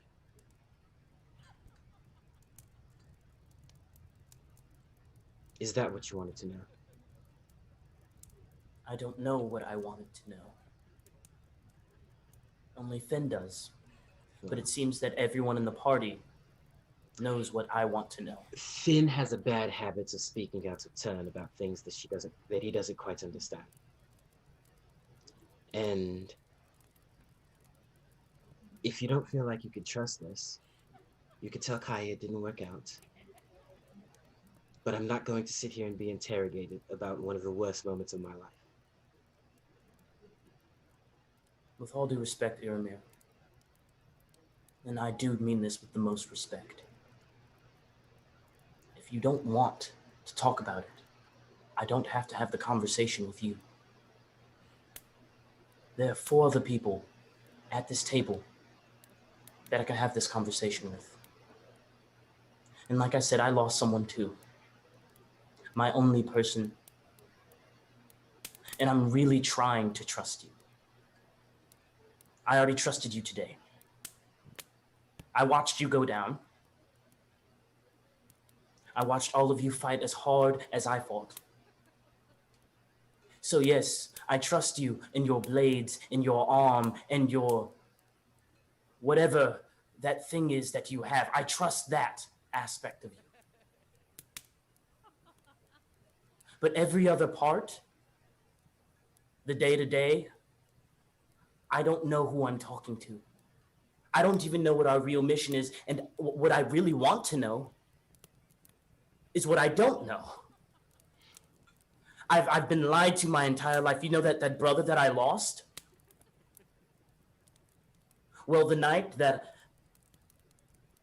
I actually lost him, I found more information that he had been lying to me my entire life too. The people that I'm looking for, I found that they've been lying to me my whole life too. I can't tell the truth from the lies anymore, Iramir. And so I understand that you don't want to relive the worst parts of your life. But when you find that your whole life has been a lie, you strive to know something that is trustworthy. And I'm trying my hardest to find that trustworthy aspect in you, in all of you. And every time that I ask a question, everyone just keeps skirting around the apparent truth. So yeah, I don't want to interrogate you. But I would love for some honesty once in my life. Because a human doesn't live that long. And I've already lived 1/4 of my life. And apparently, it was all a lie.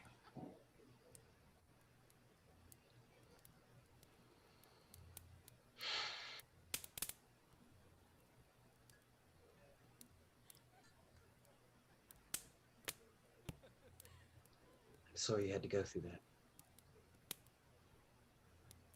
But Thank we've you. told you everything.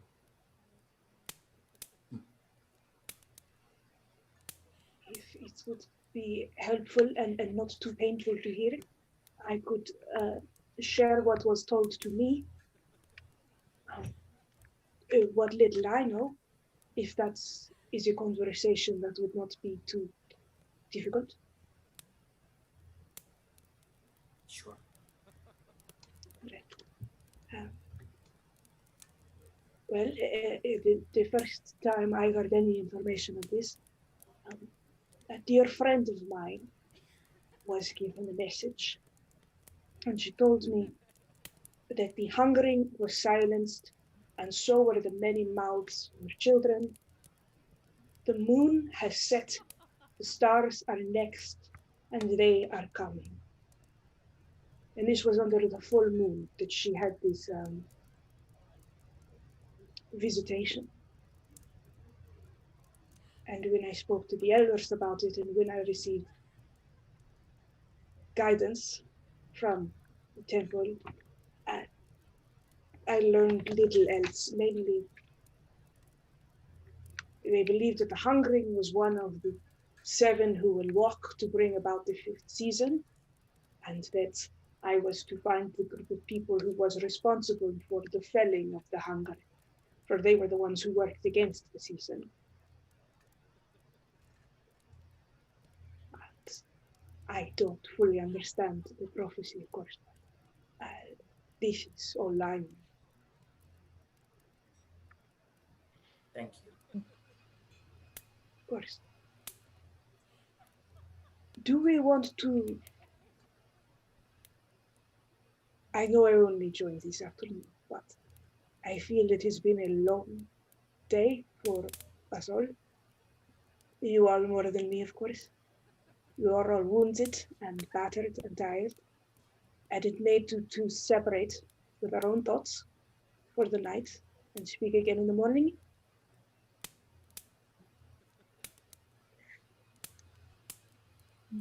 Sure. Hi. That's probably best. Do you all sleep in one room? I have my own room. Unfortunate. Yes. Luden, are you comfortable sleeping alone tonight, or would you like someone to be in the room with you? I don't think I will be going to bed anytime soon. Look after yourself. So if anyone wants to be in my room for a little bit, I don't care. I can sleep on the floor if they want to bed.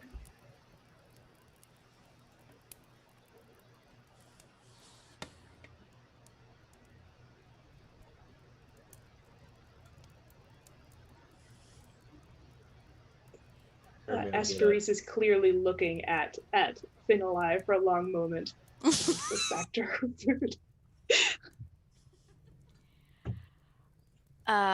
You know what? I'm getting pretty tired. So he's gonna pick up Snonk. Are we done here? Yeah, we're done here. All right, bye. He's gonna rush off. Good night.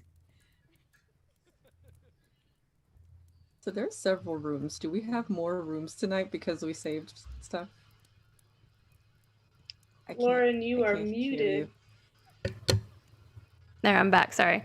No, it is a small inn. It is called the Wandering Walnut for a reason. There are only the 2 rooms. There's the one room with the 1 bed that Luden is using, and then the room that you all were staying in with the 2 beds, and some of you were sleeping on the floor. Well, back to the room then.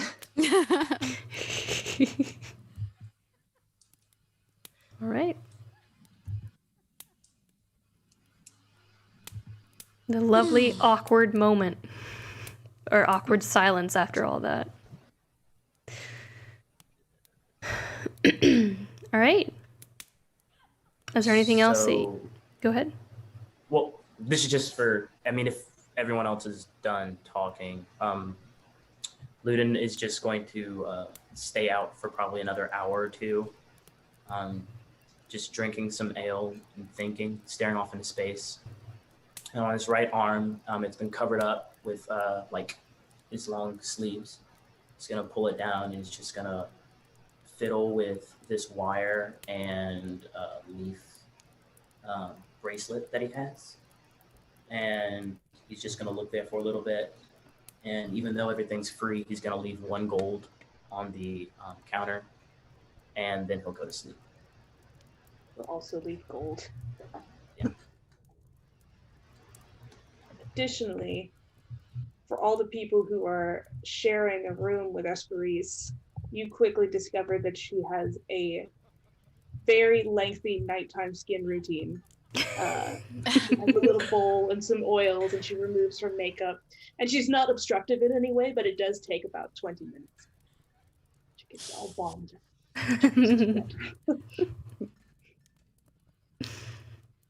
I'm probably gonna stay up a little bit longer too after all of that, and I'm gonna start reading the How to Steal More Good book. Really? I want to know Okay. what this You wrote guy that, had right? to say. You wrote the whole thing, Lauren, and you're going to read it aloud to us? No, I did not. I did not. I wasn't anticipating this. I'm gonna read a little bit, and then I'm gonna drink some whiskey and have a day before I go to bed. It is a little hard to follow, as the grammar is not correct and word usage is not correct. And of course, punctuation. There are a lot of run-on sentences. But yeah, it's it's not great. If like it's definitely not TED Talk worthy. Yeah. Where's Finn? He's in the room, Yeah. the old room that they. He's probably like reading in the corner of the bed. Oh, Like- okay. Yeah. I'm in Me the and other Finn are corner in of the the room room. washing my face. Yeah. So like for the rest of the night, like as Uramir prepares to eat, like Finn probably catches he just glares at Finn every now and again. Ooh. He's like intensely staring at his book, but he can feel He the can glare Feel burn through. All Got right. the book. Is that all for the evening before you guys take your long rest? All right. So You all take your long rest.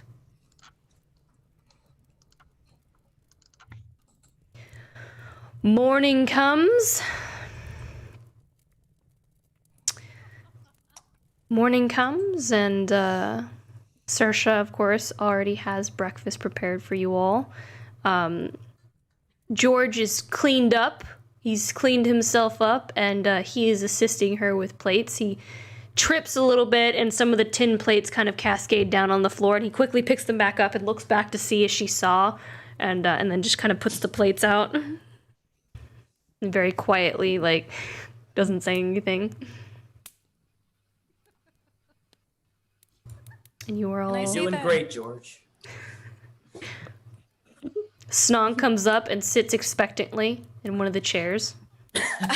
And I was gonna say, can Finn have gotten up a little, like a few hours earlier than everyone else, because he absolutely doesn't want to see Uramir when he wakes up glaring at him? Sure. some more? We could say Like that Finn's he's already gonna go there. outside.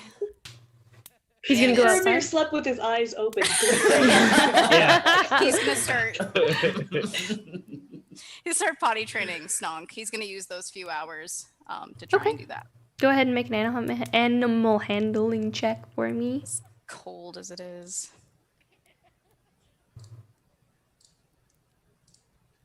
All right. 17. That is a success. You have a successful training session with Snonk. Yes. 2 more successes and he will be potty trained. Okay.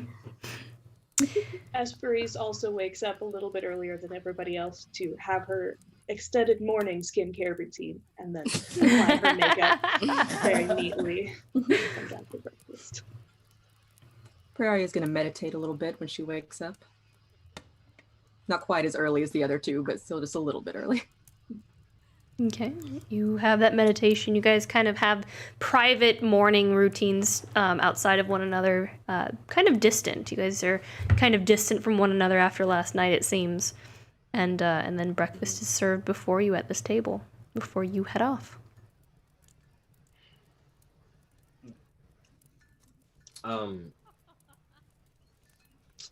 While we're at breakfast, Irma is just gonna act so, seeing her skin glowing from her morning routine, and after the events of last night, he'll look over and just be like, so how exactly is it that you're going to help us? What did they tell you to do? This is also on the vague side. I am supposed to assist you in the path that you take to turn the tide against the fifth season. I am very educated by the Temple Keepers. I have had many years of training in religion, history, the natural sciences, both in the beauty of plants, but also in botany for its own sake. I have some practice in the healing arts and a certain amount of divine gift of protection as well. I will do what I can to aid you in whatever it is you do. They did not give specific instructions. Seems to be a lack of instructions when it comes to this fifth season thing. Very much so. But from my understanding, there were 7, and now there are 6. Is this accurate? Wonderful. Yes. Do you have any idea where the 6th may be? No. We might have some ideas, but we don't know for sure. May I ask? I would. Oh, of course. I would like, Lauren. I would like to pull out the book that that my father left me that I haven't been able to translate. Mm-hmm. And I'll just open it up to like a page and just like hold it up and be like, can you read any of this? Can I? I am sorry, I cannot. He looks disappointed. It was a long shot. Do I have any idea what the language is? It's not a language. It's like coded. Okay. You know. I can't make like it's a famous historical cipher or something, right? I recognize this from a history It's check. of his own design. Good lord.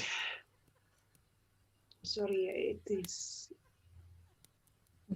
I can't make anything of it. Yeah. Neither can I. We go to find men who can. Is that the next step? That was going to be my question. That's the plan, isn't it? Head in that direction. Yep. Where is this man?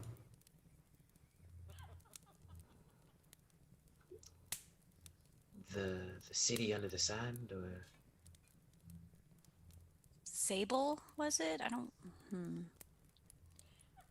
Well, we're heading there. We heading to go talk to Cassius. Well, the Cassius is on the way, right? So we're heading to. I thought we were heading to Digbrand. Mm-hmm. That's where I've been taking us. I'll be honest. if Digbrand's on the way, that's fine. Yeah, it's on the way. You know, a day or so out of the way. I mean, you got to get off on the exit and drive a little ways. Then you can come right on back. I've waited this long. What's another day, right? Yeah. And who is Cassius? Who is Cassius? I really don't know. I might. Pretty man in Is this something I would jar. know? Well, he is the. You might know.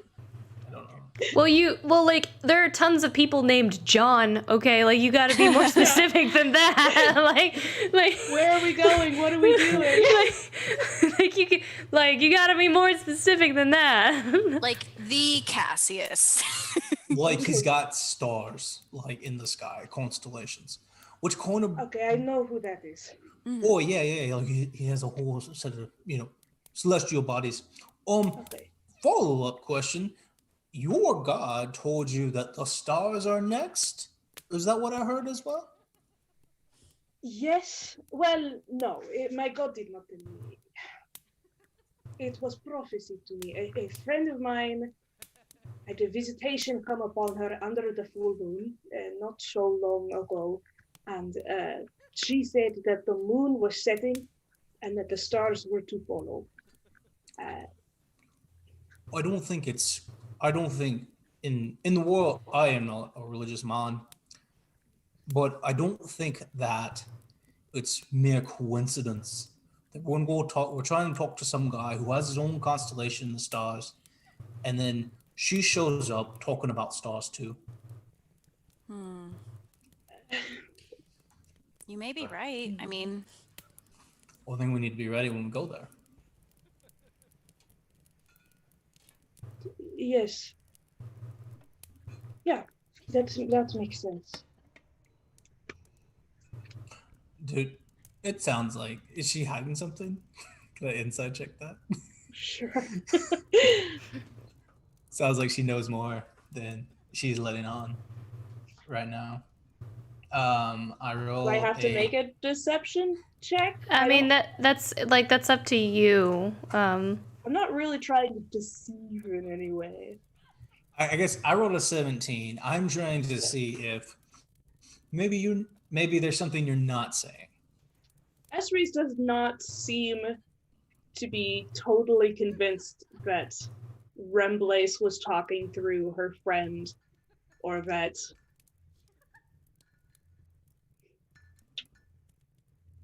it's not so much that she doesn't think your theory is right.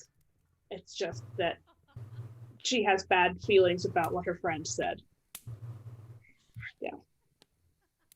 That it was not necessarily coming from a good and reliable source, even though it was coming from her friend. Okay. I mean, I'm not going to bring it up. How was everyone's sleep? fantastic. So great. How was your sleep, Ludin? Did you sleep well? Fine.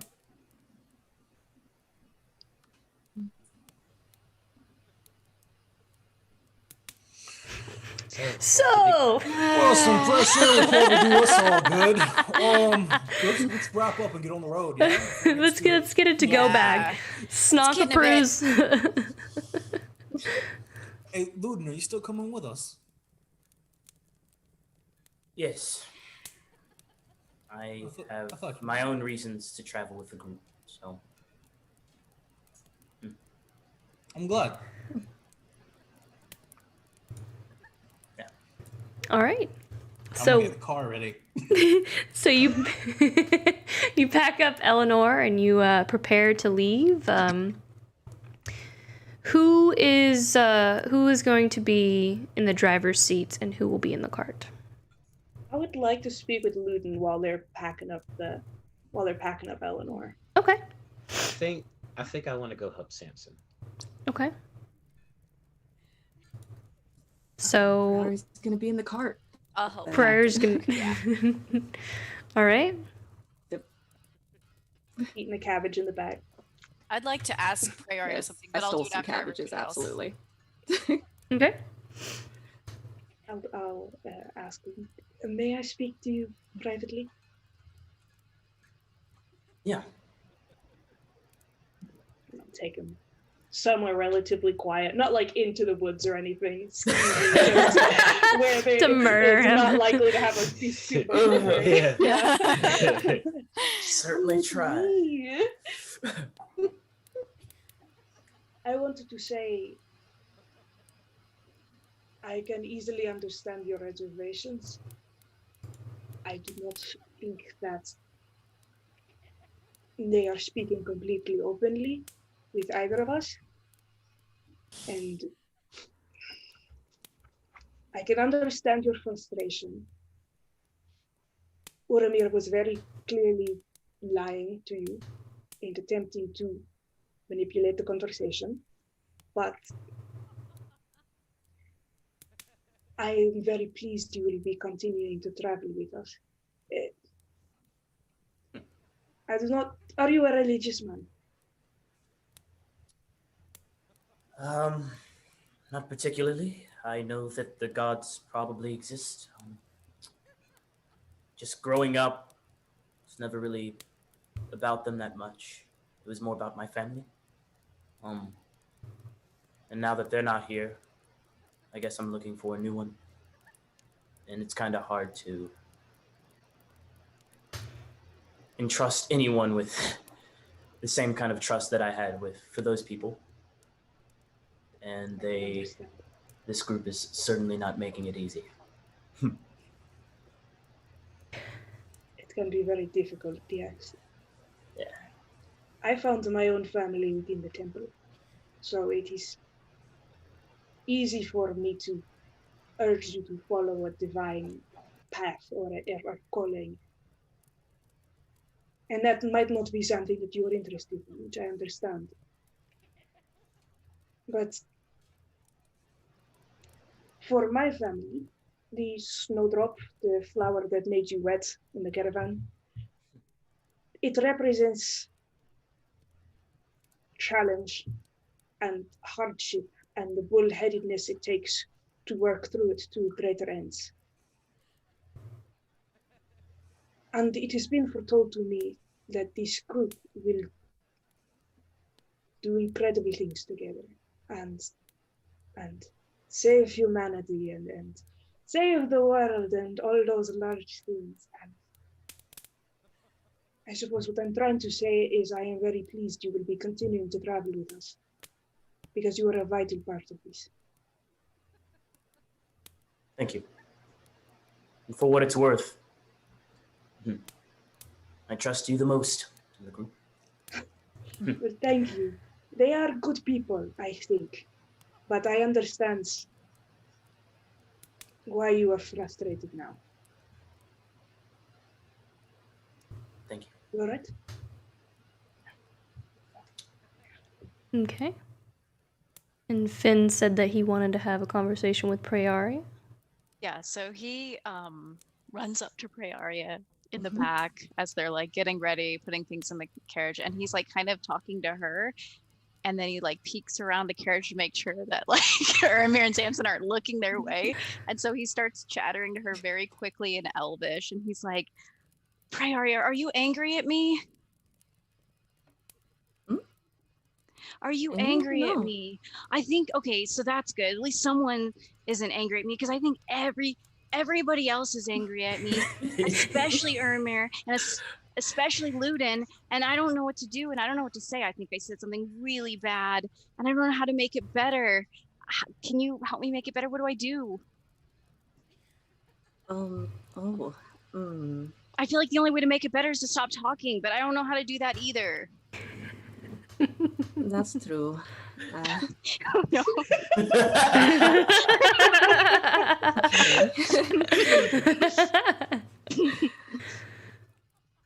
Okay, Ludin wants to know something that he doesn't know. But I can't tell him what he wants to know because Ermi will get angry at me. So I feel like it's just, I'm gonna lose either way. Well, we give him something else then. Let's see, something touchy, something we don't say yet. The family, the vampire people who make the seven come. What are they? You mean the ones that with the sarcophagus where Warren Bear went crazy and started smashing them? And yes.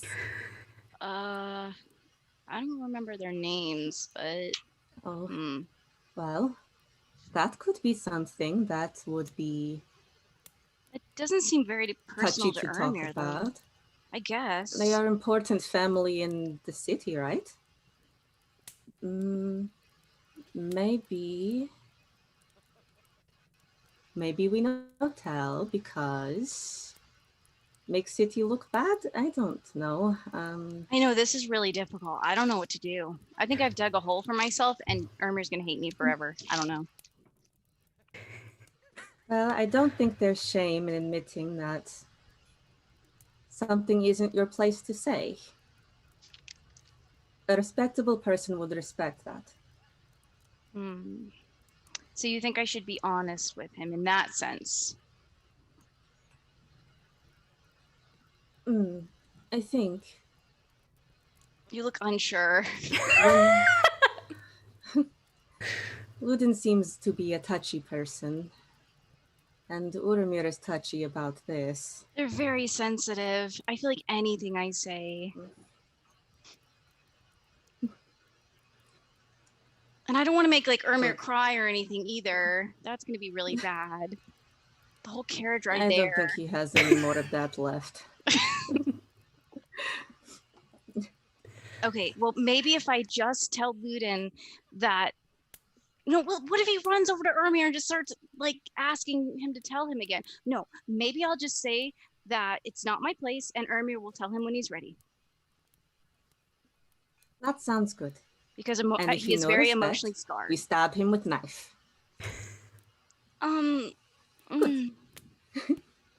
Yeah, just be on call. Fine, I stab. I do the stab. You do that. Okay, let's have a code word. Like. Okay. What do you think? How about banana slug? This banana slug. It's like a little tiny. It's fine. We'll be fine. You won't need to stab anybody in the area. But thank you for the advice. Okay. A sharpened knife in case. Okay. Beautiful. You guys finish packing up the Vardo and the wagon, and and Saoirse kind of like waves you guys off, and she like grabs George's hand as she does, and George is just like, and then he's just looking at you guys, and he's like,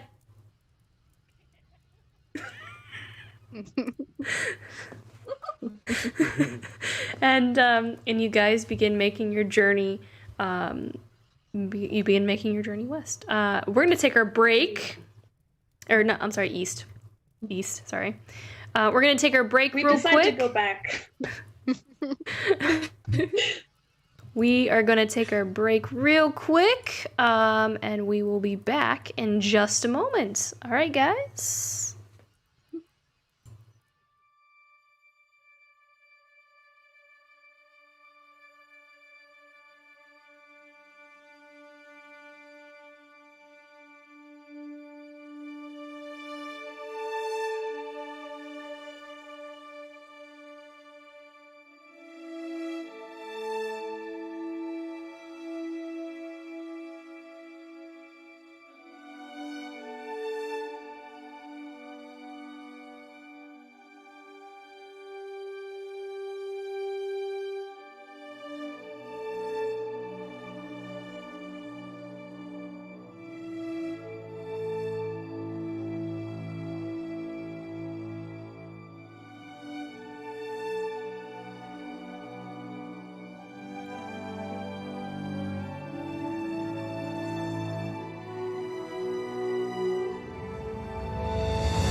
All right, we're back. Am I muted? Make sure I'm not muted. Okay, I'm good. All right. So, with Ludin on top of the Vardo and Samson in the driver's seat, and I'm guessing the rest of you are inside the cart. Is that correct? It's pretty cramped. It's pretty cramped if there's more than 5 or 4 people. 4 people can fit. If no one else is in the driver's seat, I'd like to sit up front with Samson.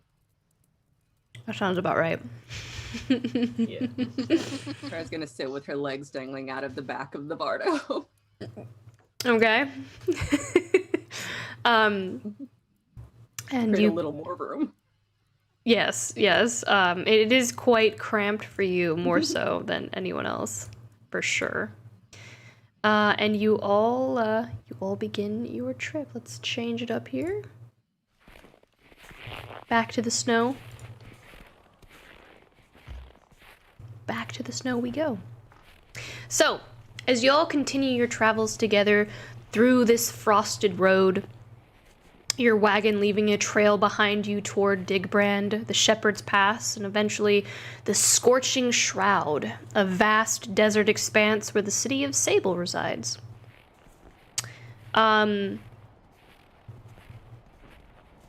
You two are not out there. So, instead...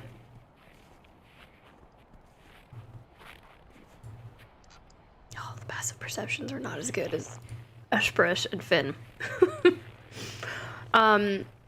It takes you a while, with the sun kind of beaming down, but eventually, Samson and Ermir, you do notice far in the distance this massive, it almost looks like a massive mound of snow rising out from the surrounding treetops of the forest. And I mean, like, massive. Are either of you proficient in history or religion? I think I'm proficient in history. I think. I'm proficient in both. Oh, there we go. I'm proficient in neither. Awesome. Saw you, buddy. Would I see this too? Oh, yeah, you're on the roof. You would eventually see it at some point as well, yes. Alright. So you said history or religion? Mm-hmm. I'm proficient in religion. So can I make the roll with religion? Sure. Maybe. Well, then I'll do history, and I rolled a 21. Oh, yeah, I don't know. I got an 8.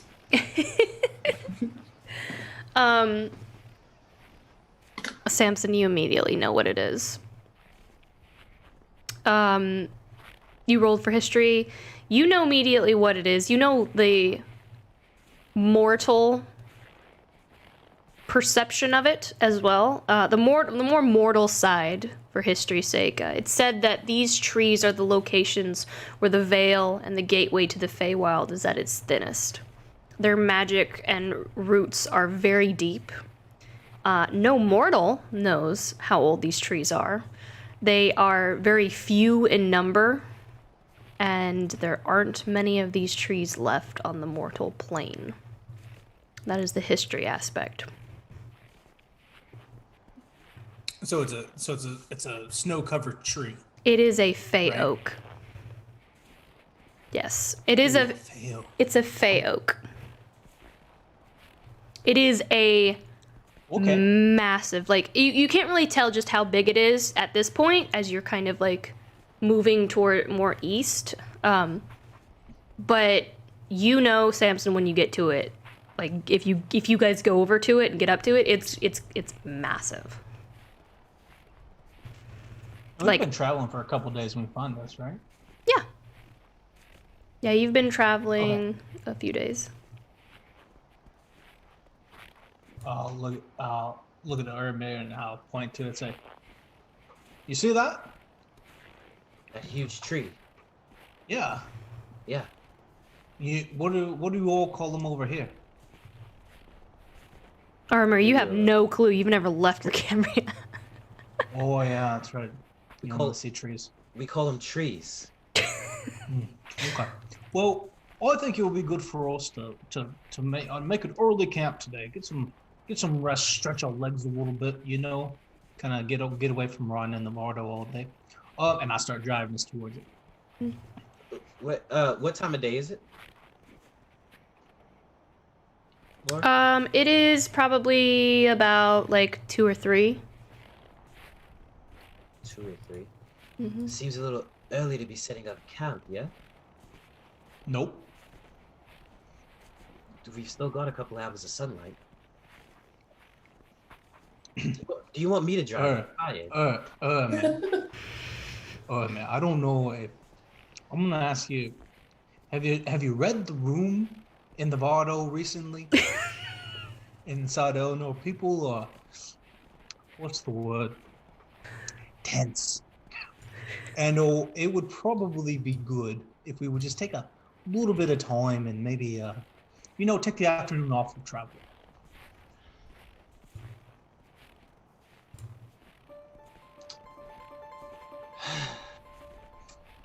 If you insist, I just keep driving towards it. Like, he's not gonna convince me otherwise. I mean, sure. You kind of go off the road there for a moment, kind of heading towards it. It gets bumpy.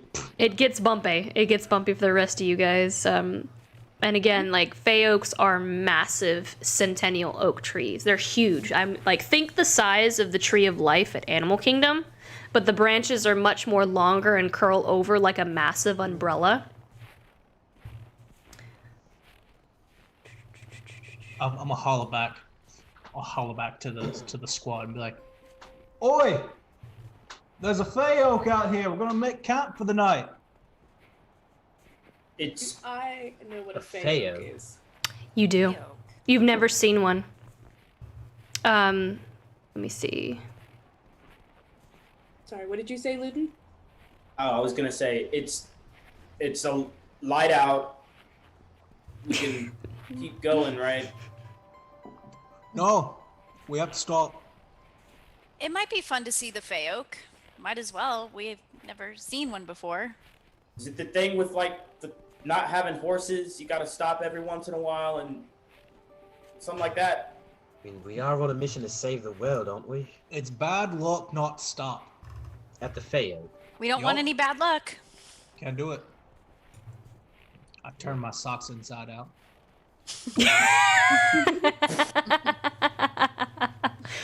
For those of you who don't know, that is actually like Fey lore. So, you guys continue making your way towards it. You all approach the tree. It takes some time as you watch the mound in the distance change with the perspective of approach. Once kind of tiny in the distance, it now looms high into the sky above you. There is a horizontal break between the ground where the snow has kind of piled up and the branches that nearly touch the snow, kind of like a mushroom cap, like almost touching the ground. You can push this snow wall. It's maybe 4 feet tall and maybe like a foot thick, if you wish to venture in and under the branches. You can also look through the crack between the snow wall and the branches if you wish as well. I have a clarifying question. Is the Fey Oak a signal that the veil is weak in this area, or is it within the oak itself that it's thin? It's kind of like when people say, it's kind of like when people witness something beautiful that has been made by nature, and they like, there's a saying that's like, gosh, this is what it feels like to be close to God. It's kind of like that, where this tree, serves as kind of like a thinned veil gateway. Like, people could like, Fey creatures actually do use it as a gateway to travel through. But it's also in the sense that, like, it's like the closest to being to the Feywild plane without actually being there. Like, it's at its thinnest. Does that answer your question? And I know nothing about this, right? No. Yes, it does. Thank you. And like, those of you who didn't see it before, if you would like to make a religion check, you may. Now that you've kind of like looked out from the cart and looked around, anyone who would like to make a check, they may. Well, who are proficient. I'll make one.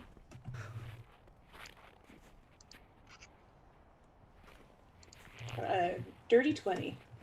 So, These trees, those with a deep respect and fear for the Fey folk, are known to kind of come under these branches and place offerings to the Fey in hopes to appease them and obtain their favor, so as to not incur their wrath or trickery. Some of those with Fey descent are said to visit these trees almost like a heritage pilgrimage of sorts, as it brings them close to their ancestry and their ancestral homeland without actually crossing over into the Feywild itself. So it's a bit of a spiritual place as well.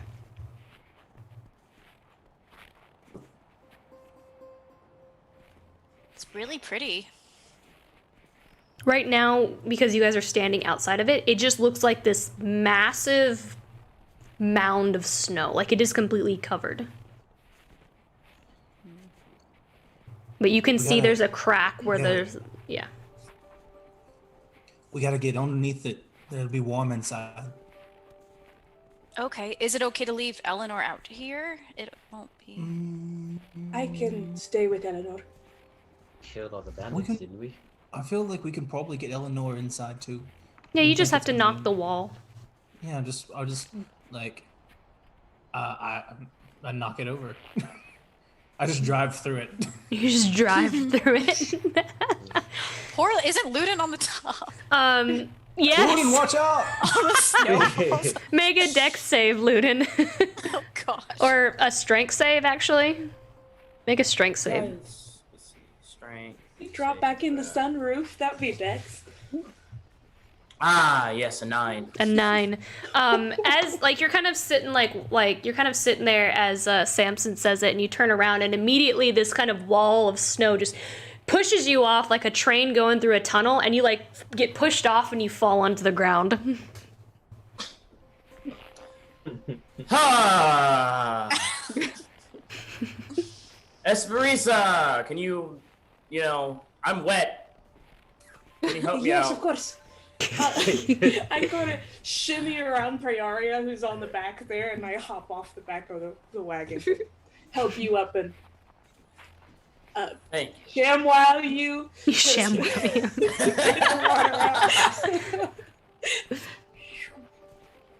you. One. know, just like I guess you can just walk behind. You can come inside too. Nah, I'm good. Okay. Just walk behind. As you all, Hesperis, you're going in as well because you're not staying with the cart. The cart's going in.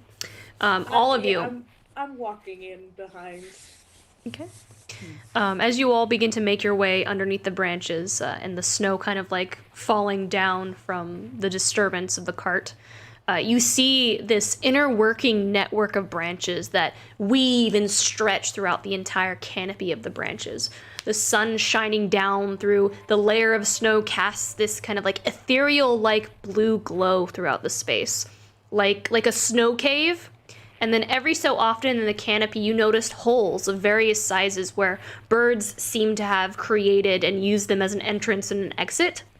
And then these holes kind of drink in the outside sunlight, and beams of sunlight crisscross and shine down like god rays around the trunk and lower branches. This area, the space beneath the branches that you've just entered, feels like a different world. Like cut off from the wind and the weather outside, and then inside, it feels warmer.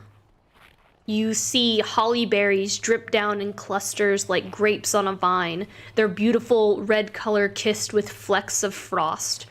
You see winter's kiss blooms kind of fill the space surrounding the massive 40-foot trunk, like a redwood-sized trunk of this Fey Oak.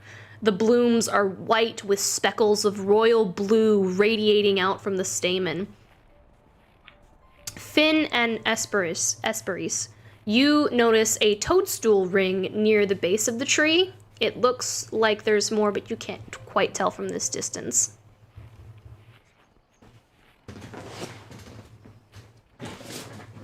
I'm gonna start walking over to that ring just to kind of look at the toadstools over there.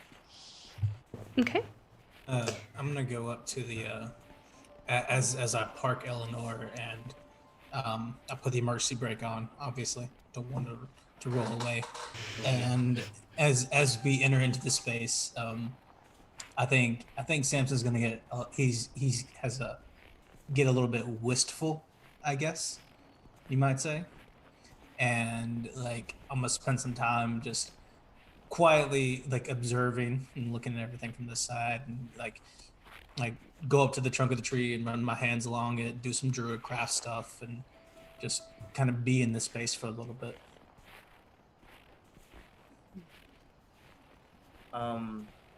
Luden's gonna go to the trunk, and however big that is. And It's 40-foot diameter. It is like go. it's like Huge. it's a redwood sized trunk. It's massive. So he's just gonna attempt to climb it. I'll help him. Yeah. Okay. If Samson comes over towards him, he'll just go over and go, I used to do this with my brothers. And he's gonna just attempt to just have fun and climb. To climb up the trunk. I'm gonna while touching the tree, because I feel like my connection here is more powerful than normal, like based on my druid abilities. Mm-hmm. So I'm gonna touch the tree, and I'm gonna druid craft like small branches for his hands and feet as he's climbing. So they just like kind of pop out right where he can grab them. Okay. Thanks. Make an athletics check. All right. Let's see. 24. Just like shink, shink, you climb up and are able to reach one of the larger branches, and you could sit up there if you wanted, or That's you what could he keep. wants to do. He's gonna sit on there. And Just you just kind of Play get this. with his thing. You kind of get this like bird's eye view, and you can like look down and see everyone, and just this it's almost like a chamber, like a cavern of branches, and it's like the blue glow and the casting of light from the canopy. It's very peaceful and relaxing, and almost therapeutic. Awesome. How far up am I? Probably like 60 feet. You're pretty up. Jeez, Yeah, okay. you're pretty up there. All right. Well, he's gonna sit up there. I live here now. So, Finn and Hesperis, you guys were approaching the toadstools?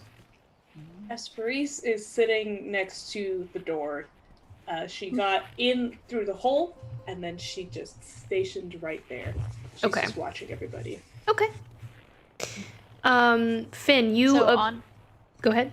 Yeah, I was going to say, on his way to the toadstools, he took out his field guide, his plant field guide from the back of the carriage, and he's jotting down notes for the holly berries and the winter blooms as he's passing them on his way to the toadstools. Okay.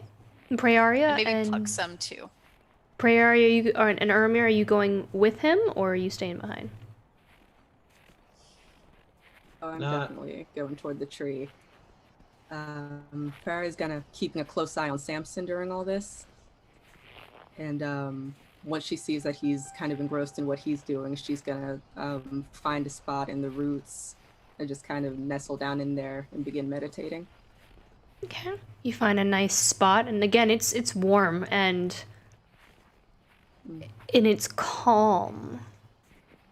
Like the birds are very peaceful. This is just like a little patch of calming, essentially. And Finn, you Would it pick. feel like would she? Oh, sorry. Go ahead. Like how would it feel any differently, like for like Samson and Praeria in this Yes. moment? Like Oh yes. Oh yes. For Samson and Samson, I don't know how much you want me to describe what you feel out loud to everyone, but I'm kind of looking to you on this. How much? How I feel. How you feel personally? I guess Well, I mean, obviously, I'm super happy and thrilled to be here. Very nostalgic and wistful is my description. But I think the question is like,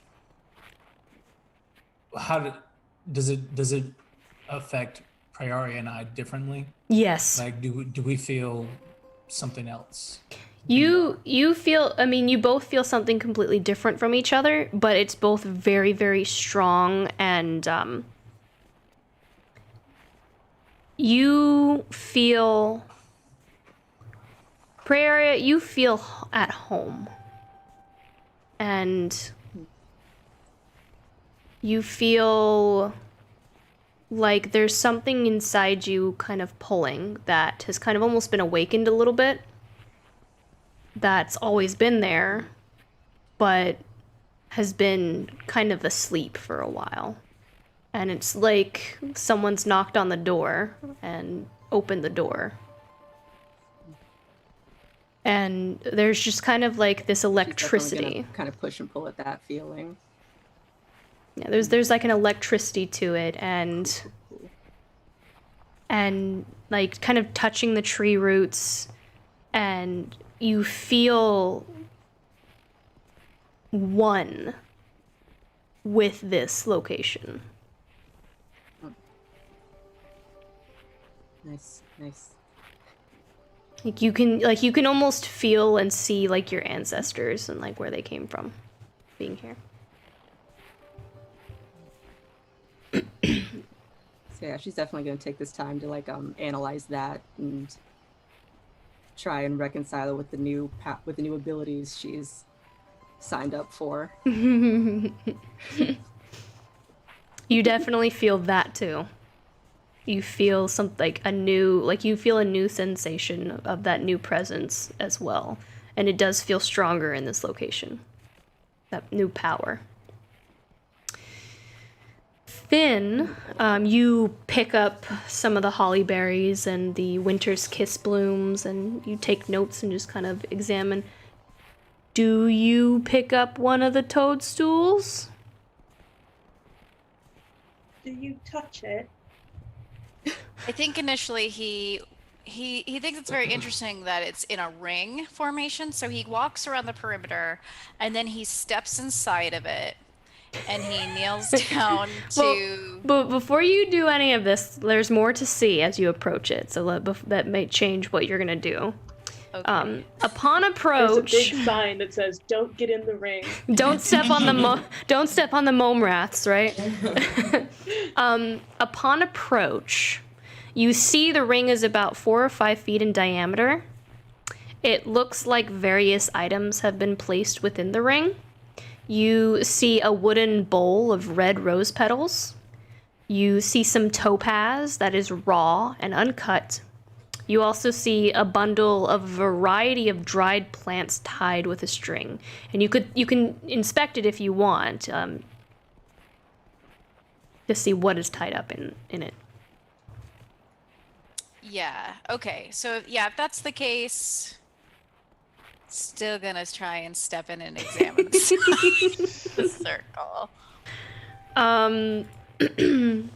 Stepping inside the circle, that light feeling that you were feeling before and the calming, there is a gravity that just pulls you down to your core, and like you feel like it feels like someone is watching you, and this kind of piercing, almost angry gaze.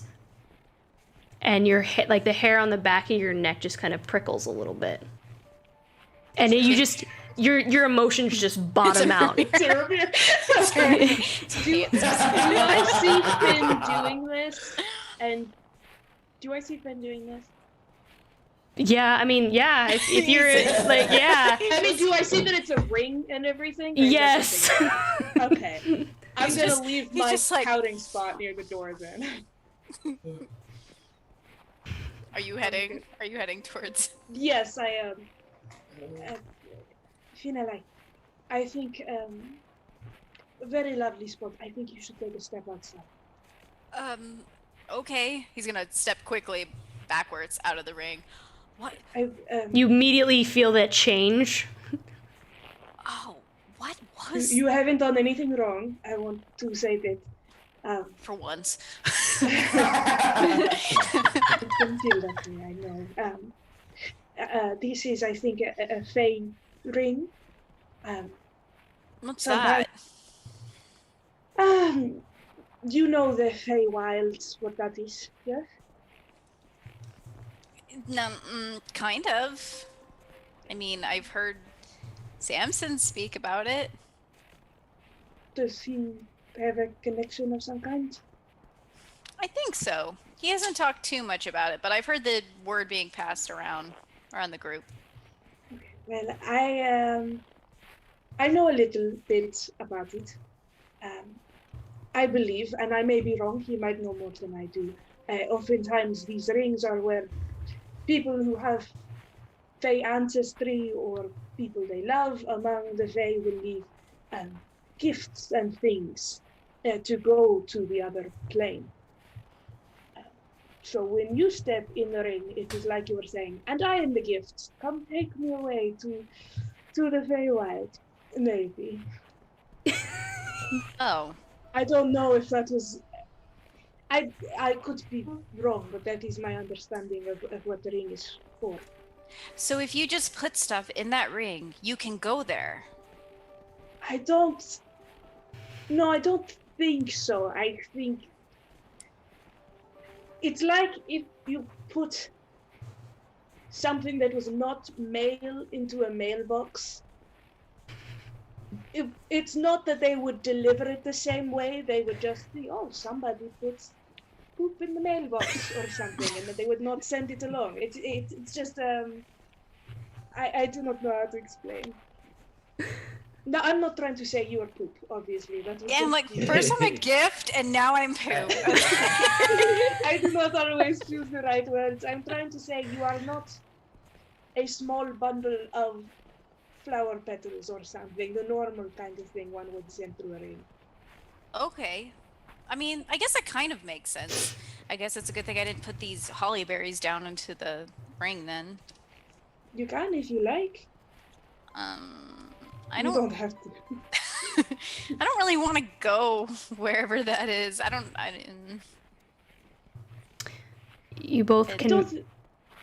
Go ahead. You both may ahead, make a Doc. religious check if you would like, if you're proficient in it, on what has been placed in the ring, if you'd like. That's a nat 1. I have no idea. I will say Hesperis is visibly very uncomfortable. Yeah, it seemed like a kind of negative force in there. I don't know. They seemed like they were really angry that I was in that ring. So They are like that sometimes. They're very emotional. And people sometimes think of them as always being full of joy or life, but they're full of very many things. okay, I guess I'll go study these plants over there, away from that ring. Keep safe. Thank you for warning me. Yeah. I'm gonna stand and stare at that little ring for a while. You do see, even though you've failed miserably at your religion check, you do see that the bundle is tied up with cedar and dried oranges and straw flour and dried apples, rose, statice, and cinnamon sticks. It's just a nice, beautiful bundle. Tied up. I will pull out from, I keep my little pockets and vials and things under the skirt of my dress. Pull out one of my perfume oil bottles. I stand there for a long moment and then place it down with the other offerings and go back to my spot at the door. Make a persuasion check.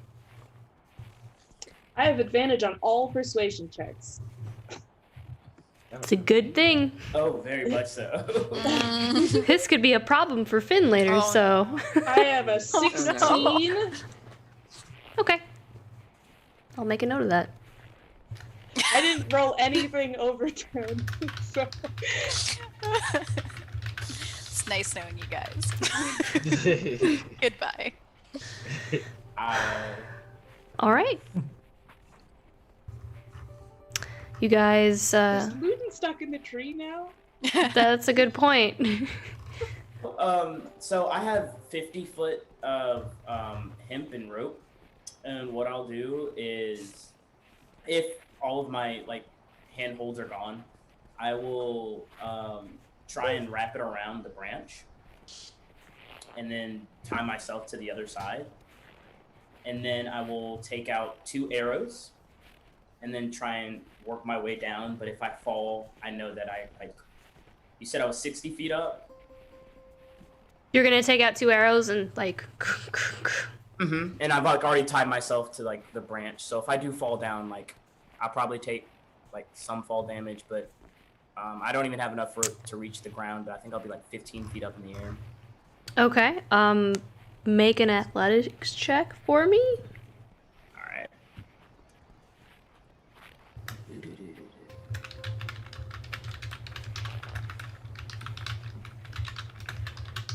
Nat 20.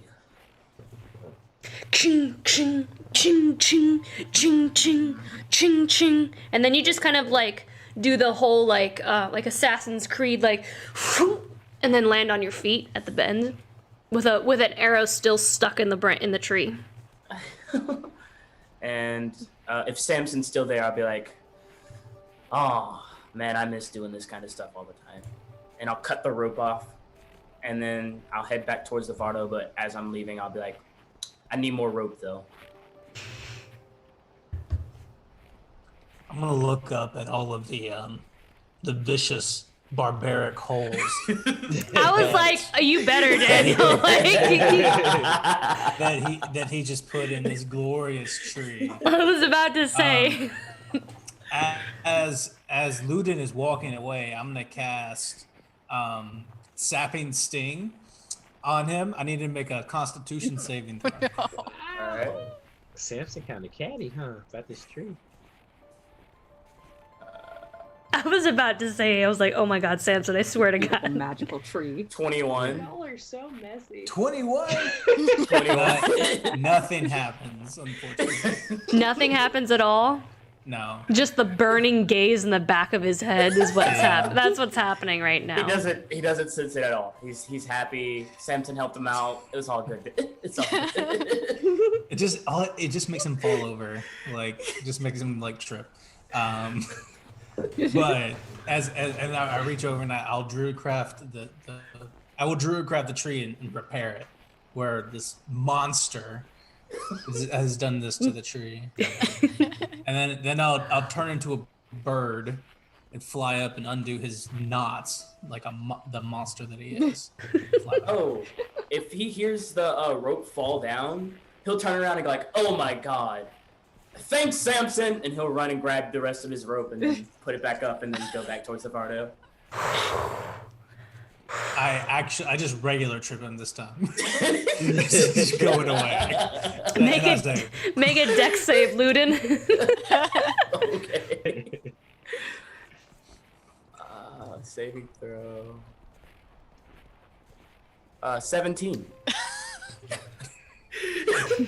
Yeah, He's just like. He just kind of like hops over your leg. Like, what you doing, man? Let's go. Hey, maybe we not stab the tree. Okay.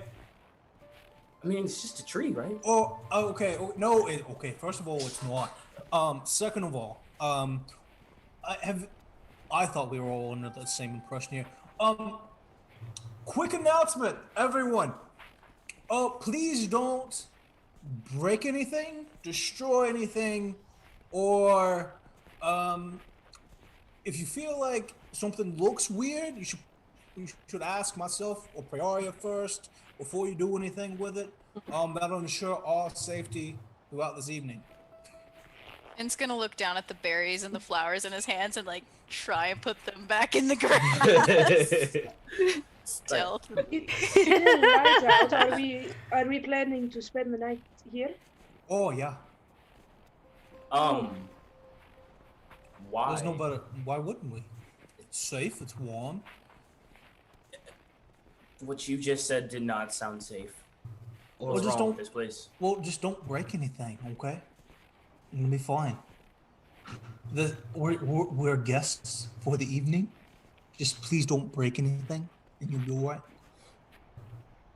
Okay. Ludin heads back to the Bardo. Samson, oh, have you ever seen one of those rings before? He's gonna point over to the ring. I assume I've seen one before.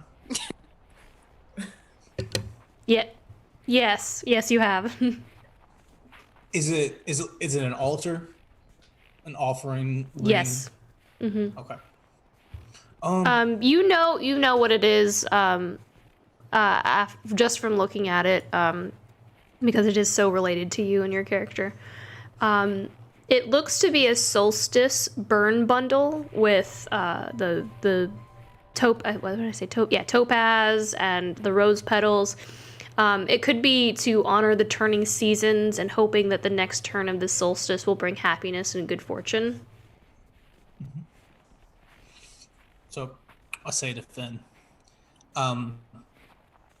so where I'm from, we have areas kind of like this, right?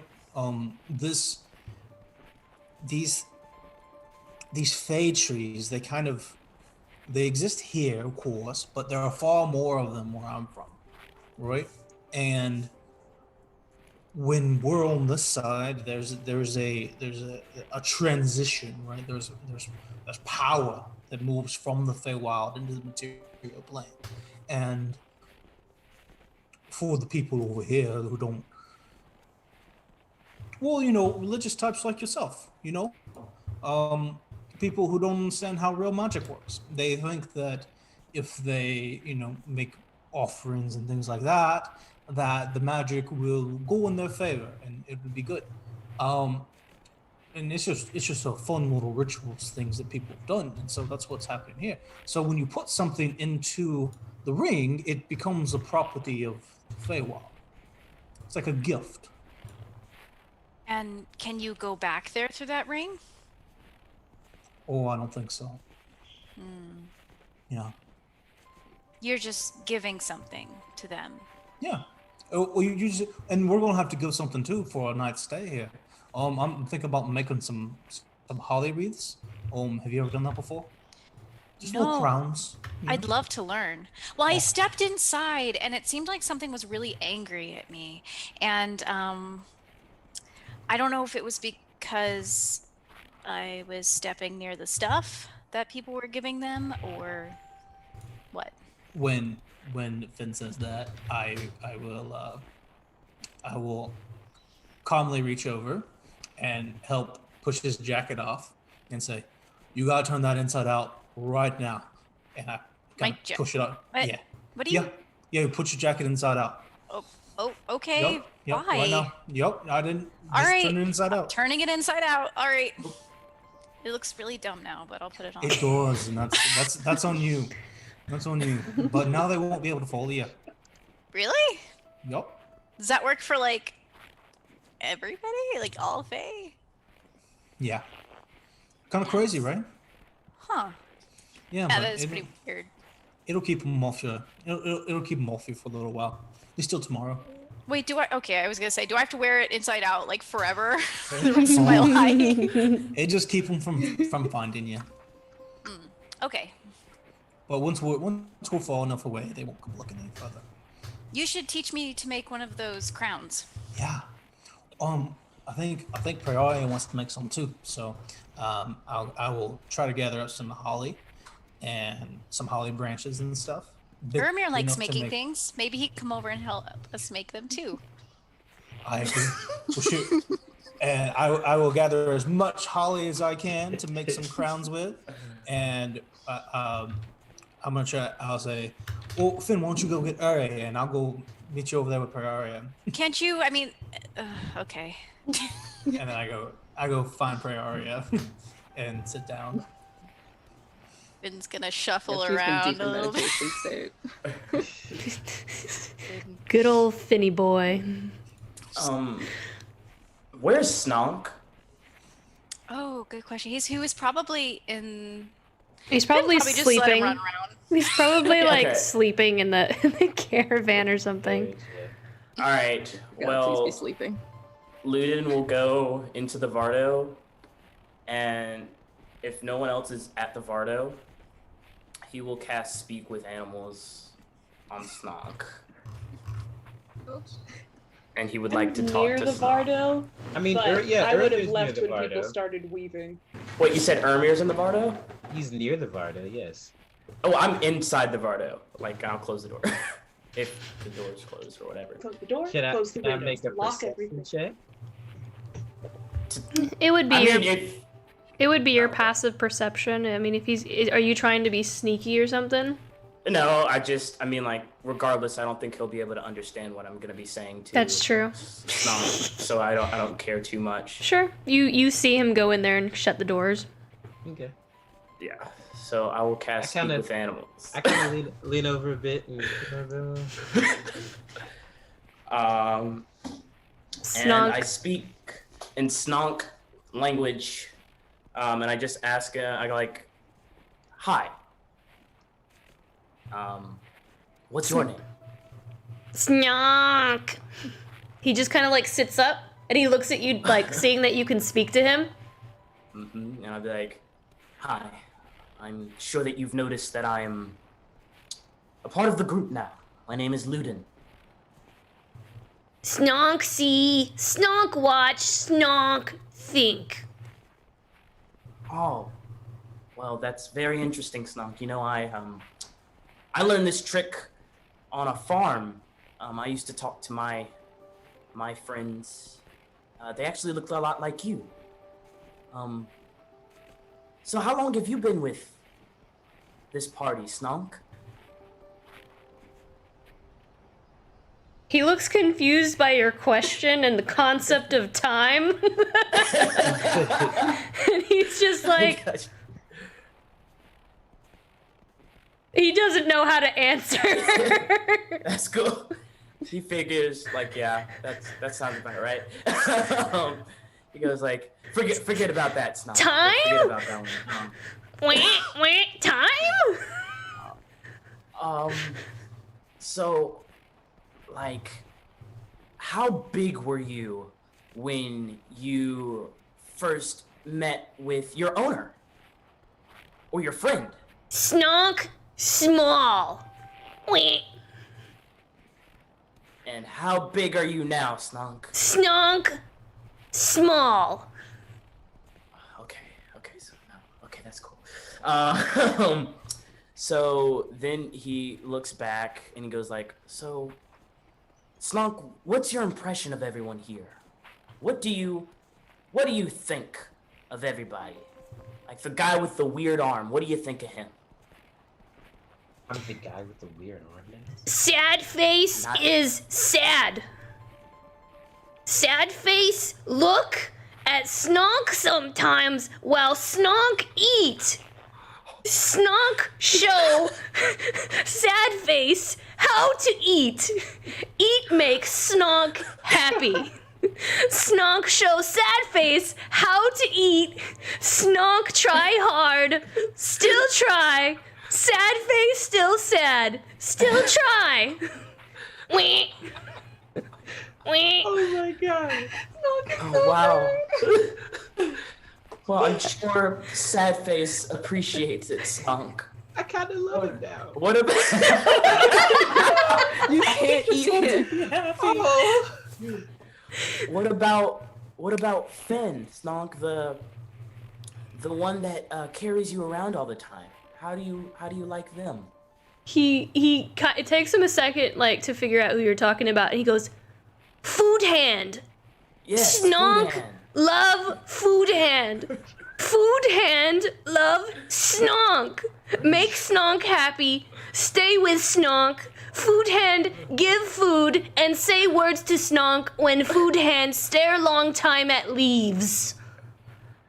Okay. At this point, Ludin like already realizes he's probably not gonna get the most substantial conversation out of Snonk.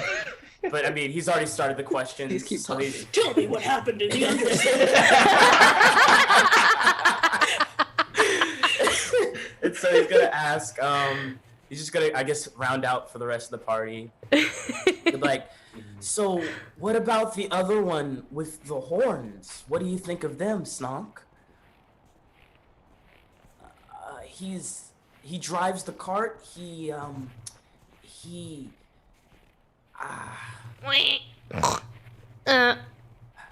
Vulpas? Vulpa say Vulpas to Snonk. Say What's a Volpa? like Vulpa, you know, like it's the wolf. You would have met Vulpa. Oh, got you. Okay, so like, oh, Volpa says what now? Vulpas. Vulpas say Vulpas to Snonk. Say eat if Snonk take. Snonk like Vulpas. Snonk scared of Vulpa. Snonk keep bed warm for Vulpas to make happy. Vulpas not happy. Make Snonk sad. Wink. Okay, Snonk, we're getting somewhere. Yeah. So I guess last but not least, what about the very tall one, the big one? He immediately knows who you're talking about. Tall one, wink, eat flour.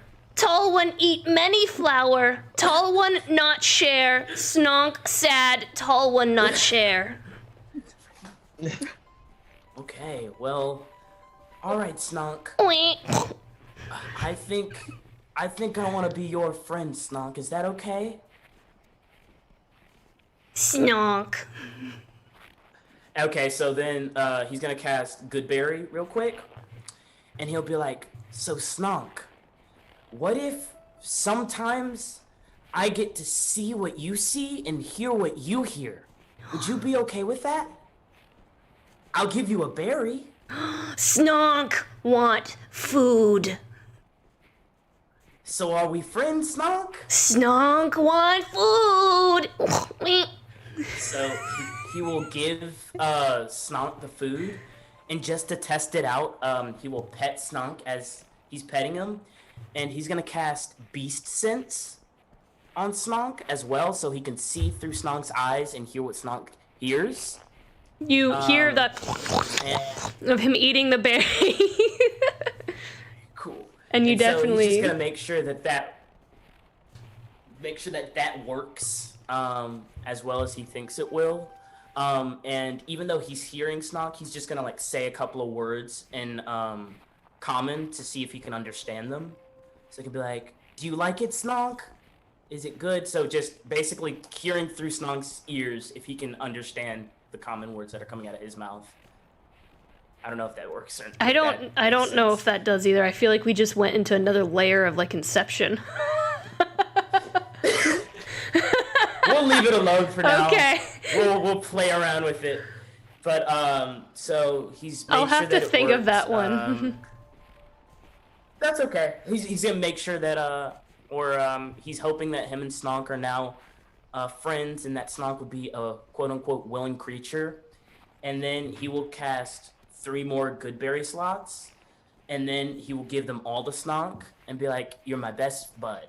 And then Snonk like Berry Man. Berry Man gives I like Snonk you too, berries. And then he'll go to the top of the bottle. We should only go by the name Snonk gives us. Like, Finn will be a food hand. You are sad, man. Prayaria's tall one. Samson is just I don't Wolfa, object to I this. guess. No, okay, so belonging to Volpa. Volpa. yes, that's essentially what he was saying. I don't know if that came through. So Volpa told Snonk that Samson is Volpa's.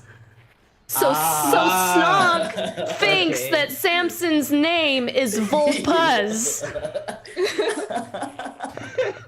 Sounds about right.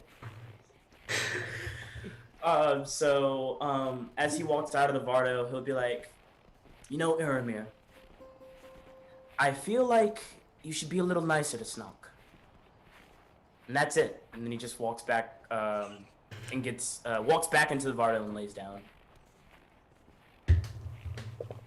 Yeah, the entire time, Urmir, you just hear like. Yeah. Open the door. You're being mean to the pet. Close the door. What did I do? So after kicking at the grass a little bit, like maybe 10 feet away, and like looking conspicuously over at Urmir, and then back at the ground, and back over at him, Finn will make his way over to Urmir and just kind of stand there awkwardly for a couple seconds.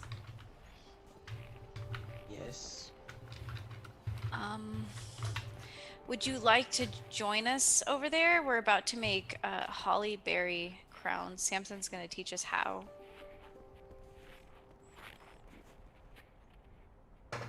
Sure. As long as you don't spill any more secrets. I don't plan on it. Okay, let's go. I need you to actively plan not to. Urmir, I didn't mean to. I'm sorry that I said what I said. I'm really sorry. I don't know. I just kind of didn't know what to say. Just don't say anything. Okay. He'll walk quietly back over to Samson and Praeria. I will join them. Before My profession at the temple is literally as a wreath weaver, so I'm very interested in weaving these crowns. before we gather everyone for wreath making class, I'm gonna bring all the stuff over and sit down beside Praeria, and I'm gonna sit down. I'm gonna say, doesn't it feel wonderful here, Praeria? Praeria, who's been kind of startled out of her meditation by all of these things happening close to her, is still kind of dazed when she acknowledges what Samson said to her. Yes, quite. Have you ever been somewhere like this?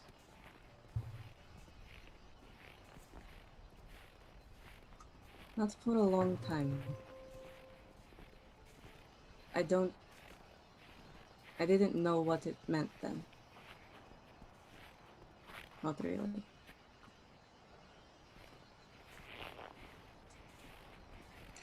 Where I'm from, they're just kind of everywhere, you know? You just run by them like they're nothing. Everything's like this, you know? Must feel wonderful.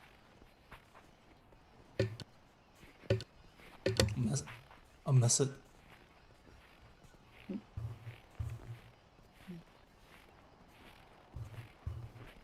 When this is over. Oh? Go ahead. When this is over, we'll get you back.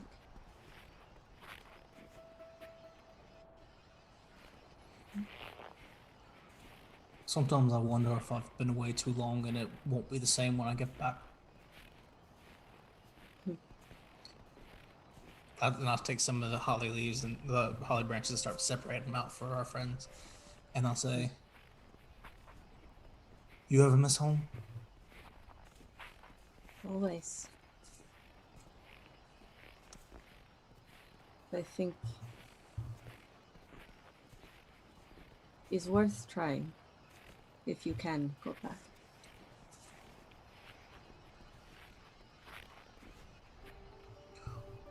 One day.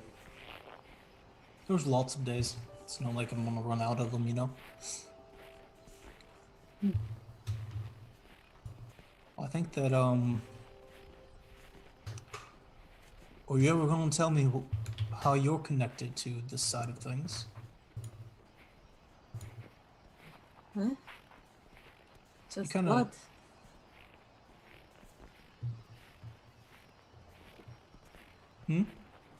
just blood. Just blood. My marehead knows more. I confess I didn't pay as much attention as I should have when she tried to tell me. So you've never been to the other side? Aye. I think maybe we'll all go one day. It'd be a lot of fun. I think you'd like it. If it's fun like this, not fun like your friend fun. They're not all like him. Some of them are like me.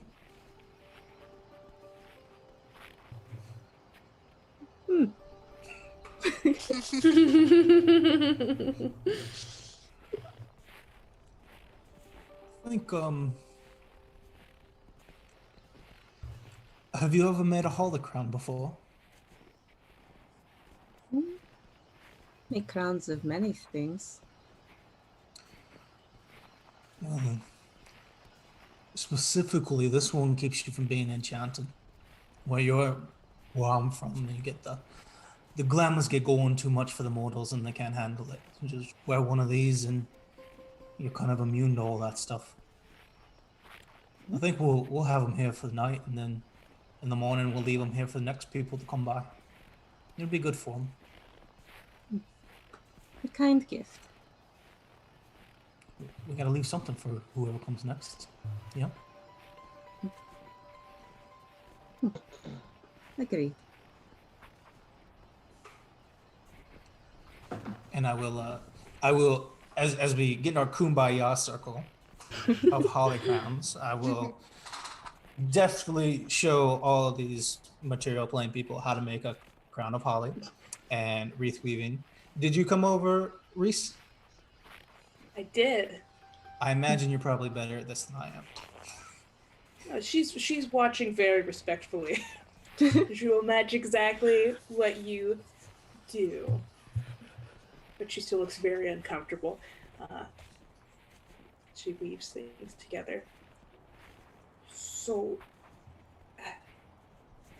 I have heard you have a connection to places like this, Samson.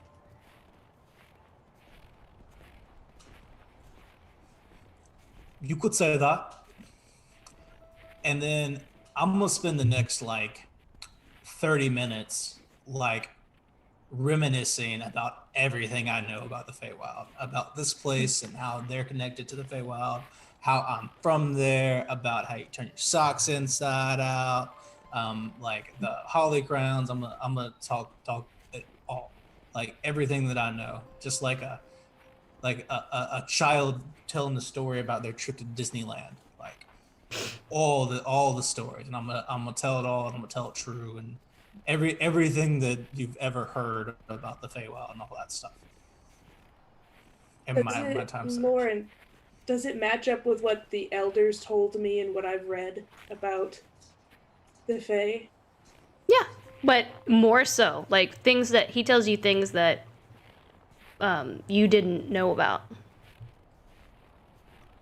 The turning your socks inside out and your jacket backwards, and there are a couple things that he says that are completely new. Not that it doesn't match up, but you just didn't know. They didn't know. In the Feywild, when you look in the water, you don't see yourself now. You see yourself at a different point in your life, and you never know when it is. Could be earlier, could be later. It's amazing. Very interesting. Have you seen a great deal of the Feywild then? You said you're from there, but did you travel the whole plane? Or? A lot of it, yeah. All over the place. My profession sent me all over to all the various courts. Really? So I've been through. I've seen a lot of it, yeah. Did you have a favorite court? I mean, mine, obviously. And which one was yours? Oof, that's a good question. And I recount it, but I don't remember what the actual name was. Did it have an actual name? It's the summer court. The summer court. I'm fairly certain. We have court. Mm-hmm. So, what do they look like there? Are they like? Do they have horns like you, or?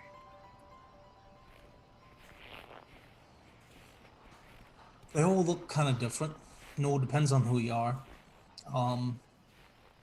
They don't all have horns, you know. Some people do. They're usually not like these that I've got here. They're like little goat horns or like antlers, like a deer might have. It's like kind of split up between. Just some of the Fey look like they are part animal in a lot of ways. I know one bloke who's got 2 different kind of wings. He's got one that's a bat and one that's an eagle. Wicked. Wicked crazy. Do a lot of Fey have wings? Well, probably like a third of them. More than you might think. Yes. And those that don't fly naturally like that can do it through magics. Do you have wings when you're there? No, I did not. Didn't have that gift. So what did you look like? Because you weren't always a tiefling, right? Yeah, not always. I can show you later. I look a little bit more like Ludin does. Human. More human, yeah. We all look a little bit different than what you would see here on this plane, but I'd say it's closest to human. Yeah. From what I've heard, they're often very handsome. Would you say you are more handsome then or now? Definitely more handsome than. You must have been very handsome. Thank you, Gus. In my temple, the holy represents the darkest, longest night of winter. It is a marker of changing of seasons. It's interesting that it means something different for your people. Thank you for teaching. Well, where I'm from, things don't necessarily mean anything. Things just kind of are. But they just kind of exist. They don't necessarily mean as much as one might say, you know? It's just, this is what it does. You make it into a crown and it keeps you from being glamored. That's all it is.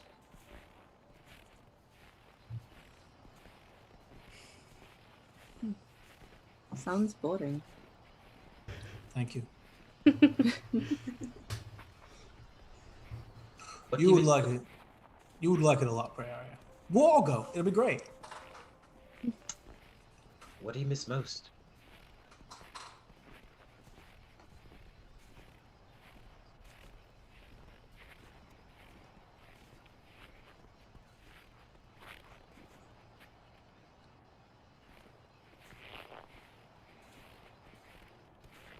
That's a good question.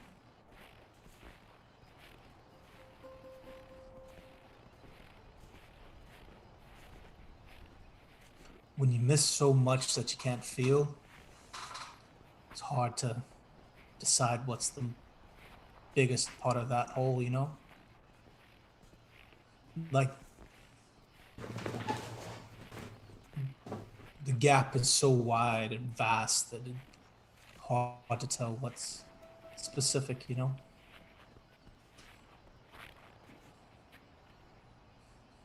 Yeah.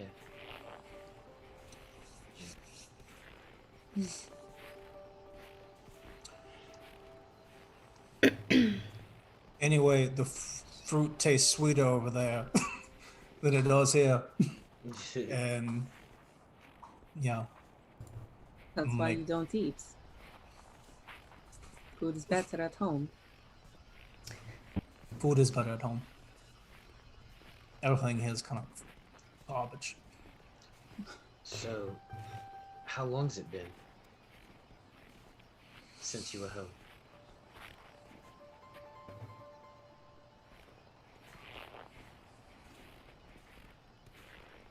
Three winters now? This is my third. We don't really do winter over there, but so I started counting them here. But that's 3.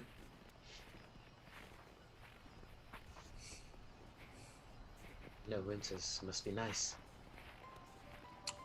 You have no idea. Never get cold.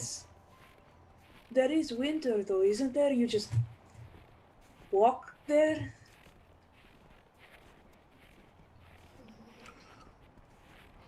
Finn, you want to take this one? Me? Yeah. We don't have winter where I'm at. It's not like where I'm from. There is no winter. Like you don't just walk into winter. Like it's a border. That'd be weird and impossible. So it's just an eternal summer. It's always sunset too.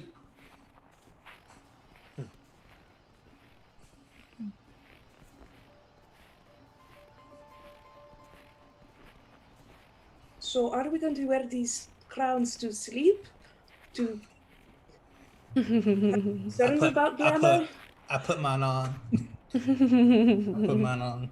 You should, yes. I don't think Uramir's looks all janky because he's got a handful of metal fingers. So he's like, some of the twigs are snapped, and it's just like, I'm doing the best I can here. I think it looks nice. Yeah, it does look good, Uramer. Did a good job. Mine looks a little bit weird too. You can wear mine if you want, Uramir. Thanks, Finn. But then what are you gonna wear? I can wear yours. I've already got my jacket inside out, so it should be okay. Yeah, I'm not sure this one's gonna protect you very much. It'll be fine. Reese, you're already done. Have you done this before? One? Yeah, Luden's gonna need oh. one. Luden's gonna need one. All right, sure. Yeah, yes, I do. I haven't made precisely like this, but that part of worship is the creation of crowns and wreaths and the like for specific purposes. Well, I can make a. Do we want to have a lot? I can make quite a lot. Oh, we need one. We need one more for Luden, and then I'm gonna make one extra just to leave here as an offering. Leave that behind. Snonk and Vulpa needs. Are they at risk in any way? No. Okay. Don't. I whisper. It's like, don't tell Finn, but Snonk's not smart enough to get enchanted. Okay. But I won't say anything. But already, Vulpa has hit her own enchantments. So. Okay, going on another one for Luden. All right. I'm gonna make an extra one to put in the altar. Okay. You place one in the altar, Samson. Mm-hmm. And Hesperis, you make an additional crown. I was about to say, do you want to go give it to him? Yeah. I mean, I'll pause for a moment as I walk over and see if anyone else really wants to go give him a crown. I can give it to him. Sure. Yeah. Thanks, Hesperis. Of course. Where is he sitting? He's in the Vardo. Oh, okay. Yeah, at this point he's probably sleeping. Y'all been out there for a while. Okay. He'll open the door and go into the Vardo and see Luden sleeping. Luden. Hey! He's gonna nudge him with a finger, trying to wake him up. What? You see Luden is already missing a shoe. Luden, where did your shoe go?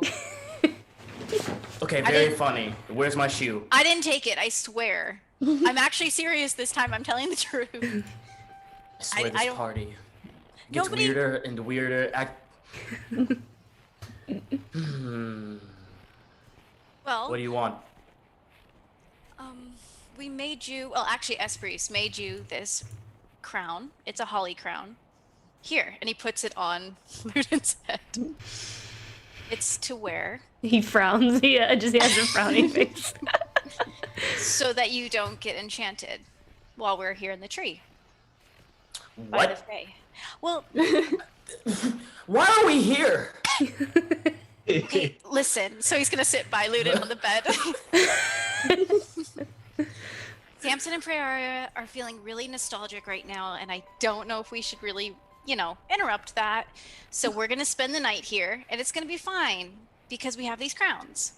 Also, you should turn your shirt inside out because Samson said that would help. He just starts turning his shirt inside out. He doesn't understand. Like, what? Like, where's my shoe? I don't know, but we can go look for it in a Volpa has it. Does Volpa have my shoe? Do you want Volpa to have it? Because that's not what my intention was. I think we know what the intention is. Yeah. I would much rather vote for that. Yeah. I mean, it's possible it got stolen, but that's probably because your shirt wasn't inside out. But now it is, so you shouldn't have your other one stolen. Okay. Is that all? No, I wanted to talk to you about something. Okay. I know the other night was pretty tense, and everybody got off on the wrong foot. I just wanted to say that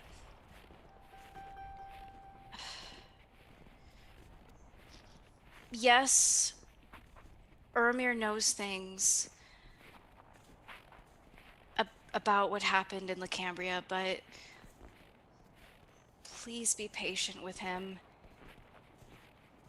I know it feels like we're keeping things from you, but it's not out of malice, and it's not out of some kind of distrust. It's just that he needs time to be able to mention that, because more than any of us, it's been the hardest on him, and it just happened. And I really hope, since you'll be with us for a while, that you won't hold it against him or me or us. And he's definitely right. I do speak out of turn a lot, and I don't often know what the best or appropriate thing to say is at the moment. But I do know that he will tell you in time. But right now, I don't think he can. Finn? You remind me a lot of my brother. Okay. You know, he was actually half-elven like you. So I guess he was technically my half-brother. Really? Yeah. And, the interesting thing about it is, when you said those things, it kind of took me back as well. I forgive you, and I forgive everyone in this party, but if I find out and it hurts me, just like my brother did, I don't know what I'll do. I don't know how angry I will be. But what I'll know is, you had the opportunity to tell me. And no one did. I will never stop trying to find out what that secret is. You know, the night my shadow was taken from me or left me or whatever was the same night that my brother died. And as I carried his lifeless body back to where we grew up, something, I don't know if it was my shadow or not, whispered in my ears, "Find the lies, lest they find you first."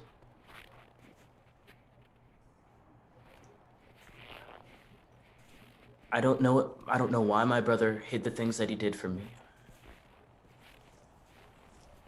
And I don't know what happened to my parents. But I'm looking for them. I'm also looking for my shadow. Every morning I wake up and I look down to see if it's still there, or if it's come back to me, but it hasn't.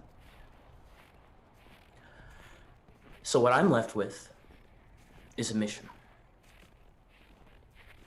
To find the truth. Or to live in this emptiness of knowing that my whole entire life was a lie. I'm not going to be a passive player in my story anymore. So just know, when I find out, I don't know if it'll be pretty. I don't know how much you will be able to trust me anymore. And as long as you know that, and as long as everyone else knows that,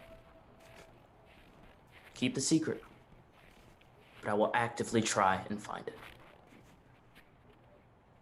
Thanks for the crown.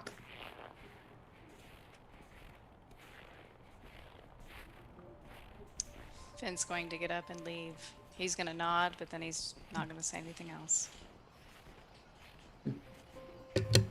Luna's gonna sit back down, take off his other shoe, and just like put it like this, look around, and go back to sleep.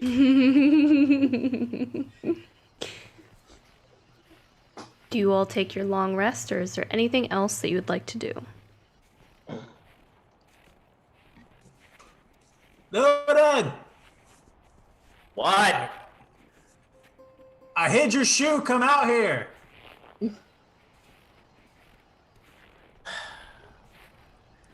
Takes and puts his other shoe back on, opens the door, and starts to walk to the rest of the party. Where's my shoe? I will pull out one of the nice bottles of whiskey that I have, and I'll pour some out for everybody and say, I bet that you can't find your shoe. I've hidden it so well in this area. I bet you the remainder bottle of this whiskey, if you can find it within the hour. You win! Where's my shoe? I just drop invisibility I cast on Volpa. It's just hanging in her mouth. Snonk trusted you. And I'll go grab my shoe and walk back into the Vardo. Go back to sleep. Hey, we're gonna tell some stories. Won't you join us? There's fire and dinner and whiskey and all that. Turns back around and goes and sits down. Puts on his other shoe. I thought you only ate good berries. Drinking is not eating. I just drink it more. Looks over at Uramir. Do I see his plate? If y'all are eating dinner. If you're eating, you do, absolutely. He just looks over at Uramir, looks at the plate. Doesn't say anything and just... And he looks around at this weird group. And he just accepts that he's here now. I put my hand on his shoulder. Give it a little pat. And return to my very prim position, cross-legged on the ground. He appreciates it. And as we get ready for, if we're getting ready for long rest, I will tell as many weird and debaucherous stories of my time in the Summer Court and Feywild as I possibly can.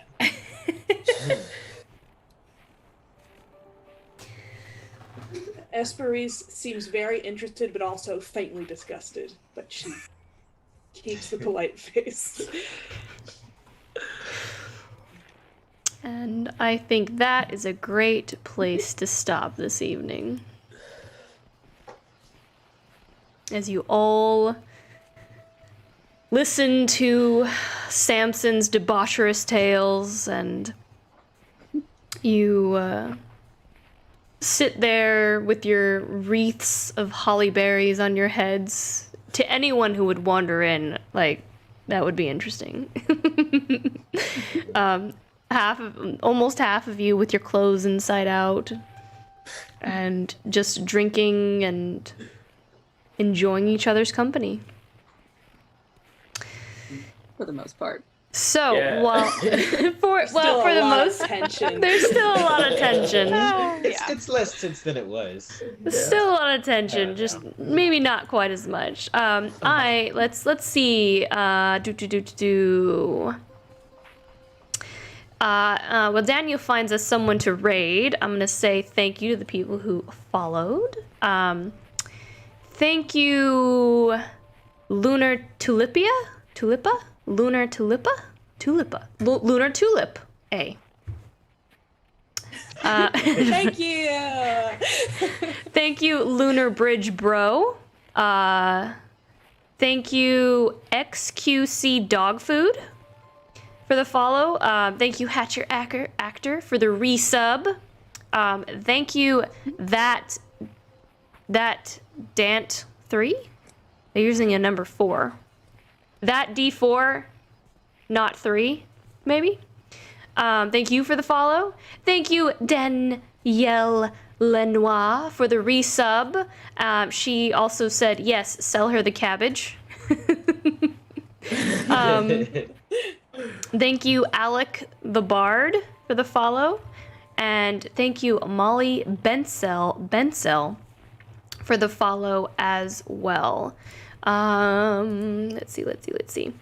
We hope that you enjoyed our show. Please consider supporting us by subscribing. Don't forget about that free Twitch Prime sub and help support our show.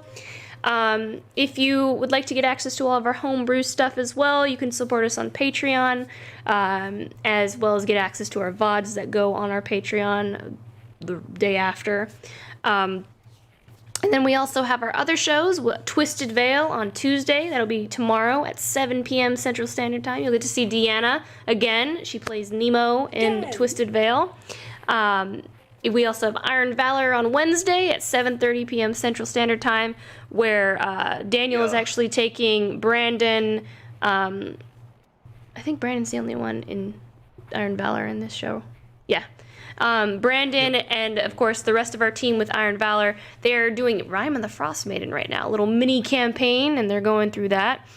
And then Short Rest we have on Fridays. It's just kind of our chill show where I am currently playing through Little Hope by The Dark Pictures. It's that butterfly effect, make decisions and it impacts everyone. You could kill everyone, you could save everyone kind of story. If you've played Until Dawn, it's basically by the same people, but it's like it's a much smaller story. So I'm playing through that right now. And so I'll be playing that this Friday. Who are we rating, Daniel? I found somebody called, I think it's Elephane or Elfane. I don't know. But I found them. Looks like they're playing some games, so we're gonna raid them.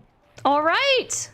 We will see you guys. Thank you so much for joining us. Make sure to send them some huzzah mugs and snonk hearts, and just tell them that you came from Ink and Lyre, and send some love. And we will see you next Monday. Thank you so much again, Deanna, for joining us today.